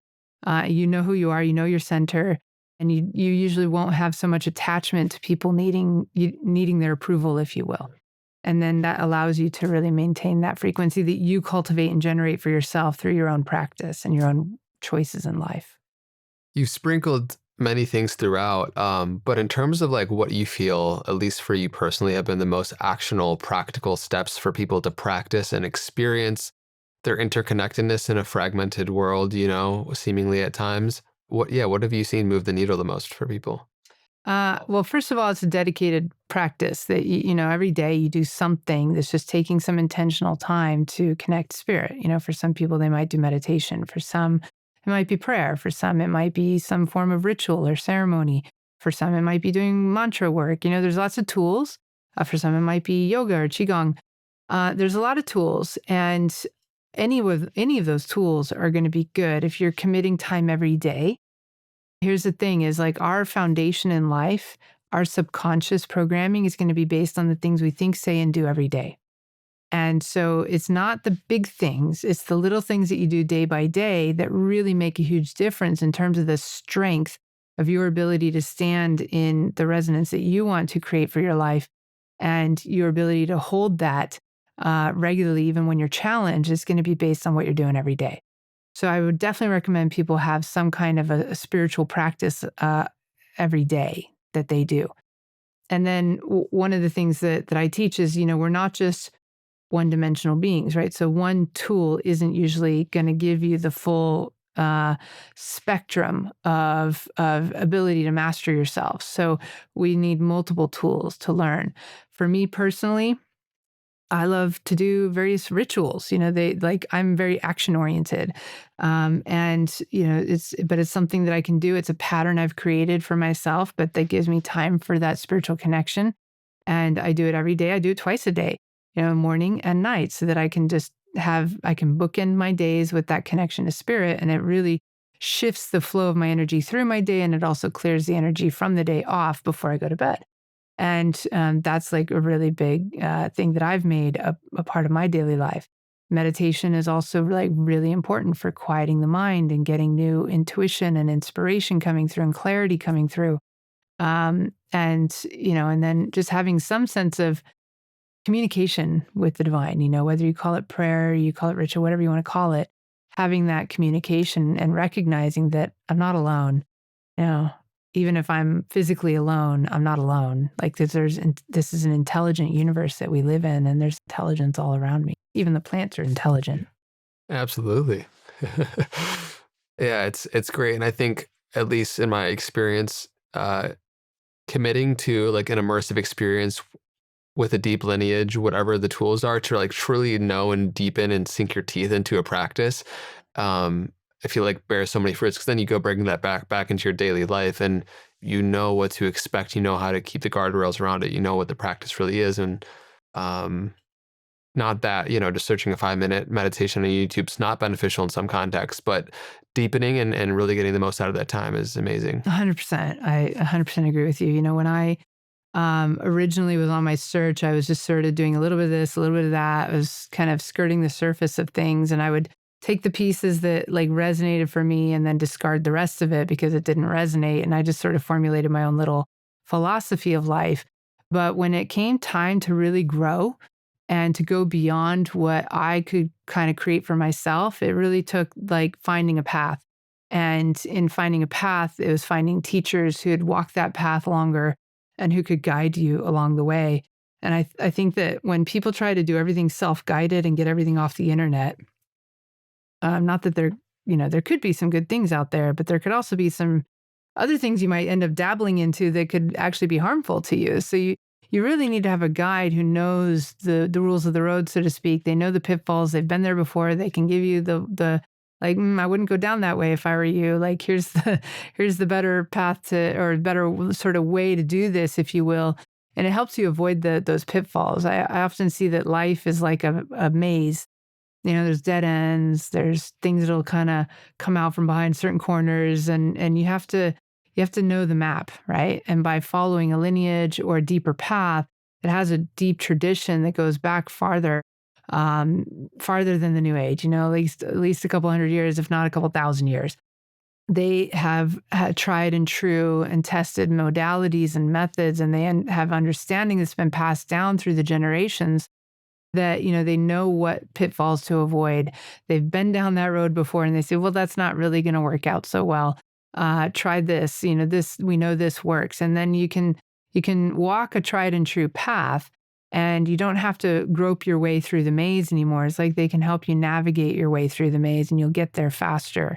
And so I feel that, like a ritual, for example, should always be handed down through an oral direct transmission from the teacher to the student, versus you like taking it out of a book or off the internet or off some YouTube video. There's an energetic transmission that comes with these lineages as well. And they're going to work better for you when you've received it in the proper way and you have the proper keys there is not just knowledge, there's also an energy, there's a link, that comes from that tradition that helps make it work properly for you. Hmm. Great. I agree full-heartedly.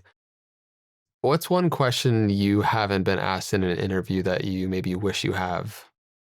So one of the questions that I have never been asked that I think is a good question is, what of all the things that I've achieved and accomplished and created in my life, what's the thing that you're most proud of and Hmm. why? And I have created a lot of things in my life, from doing my PhD in physics to really becoming a teacher of the universal hermetic ray Kabbalah system and revising, there's books and so forth coming. But of all the things that I've created, the thing I'm most proud of to date is something that is actually a relatively new birthing that my husband and I co-created. And it is the iQuantum event that is called the Awakening. It's the first step called iQuantum 1. The Awakening is part of a 7-step journey that we are curating.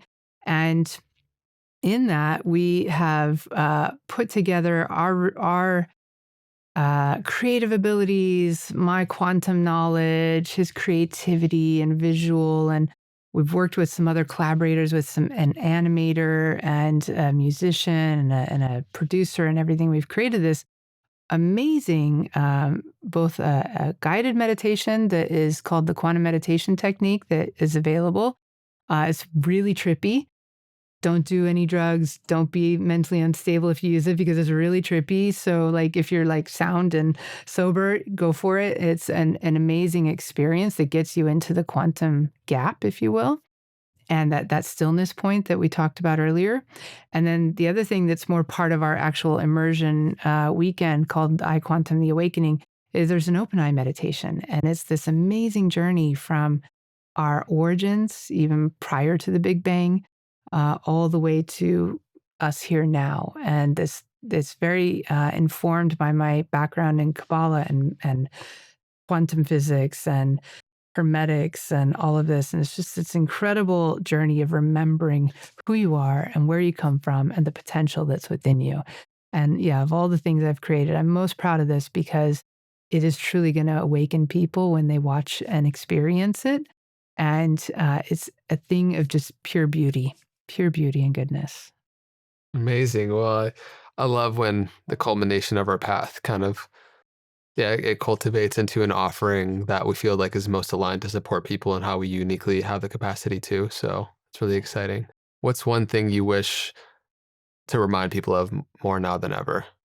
I think that what's important for people to realize, if I can just say that, is that one, you have so much more potential in you than you've ever been taught. Believe in yourself.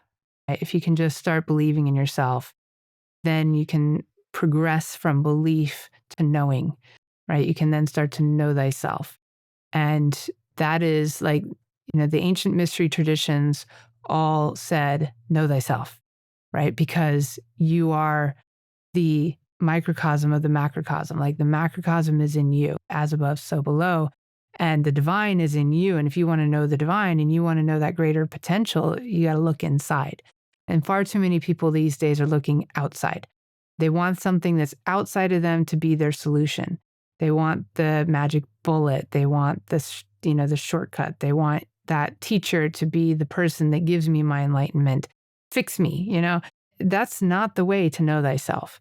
You can be guided, right? And you can be aided along your path with different tools. But ultimately, the answers are inside of you.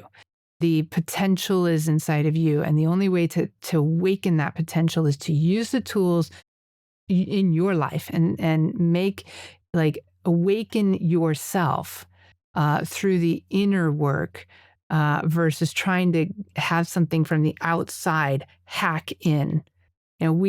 So there's this, we're in this age of biohacking right now, and not that there couldn't be some great new modalities and methods and supplements and all of that kind of stuff out there, but it's not the answer, right? The answer is within. And when we talk about your quantum potential, like, you have to get to the very core foundation of your being, which is in every atom of your being. It's in every particle of your being. It's not outside, it's in you. And it's through learning to tap into the inner resources. And as you cultivate and develop through your own practices and having the right tools and the right knowledge that can guide you, you can awaken those inner resources in a way that now you have the key, you know the door, you can unlock it anytime you want. You don't need anything outside of you to do it for you.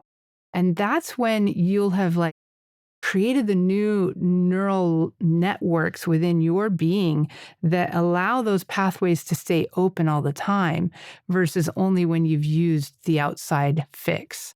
Um, these are all, it's all should be endogenous, not exogenous. And so I really truly believe that people need to look within again, rather than getting so caught up in whatever fad is out there. But yet find the proper guidance system that can support you in awakening to your true potential versus thinking that your potential's outside, has to have something outside of you to awaken it for you.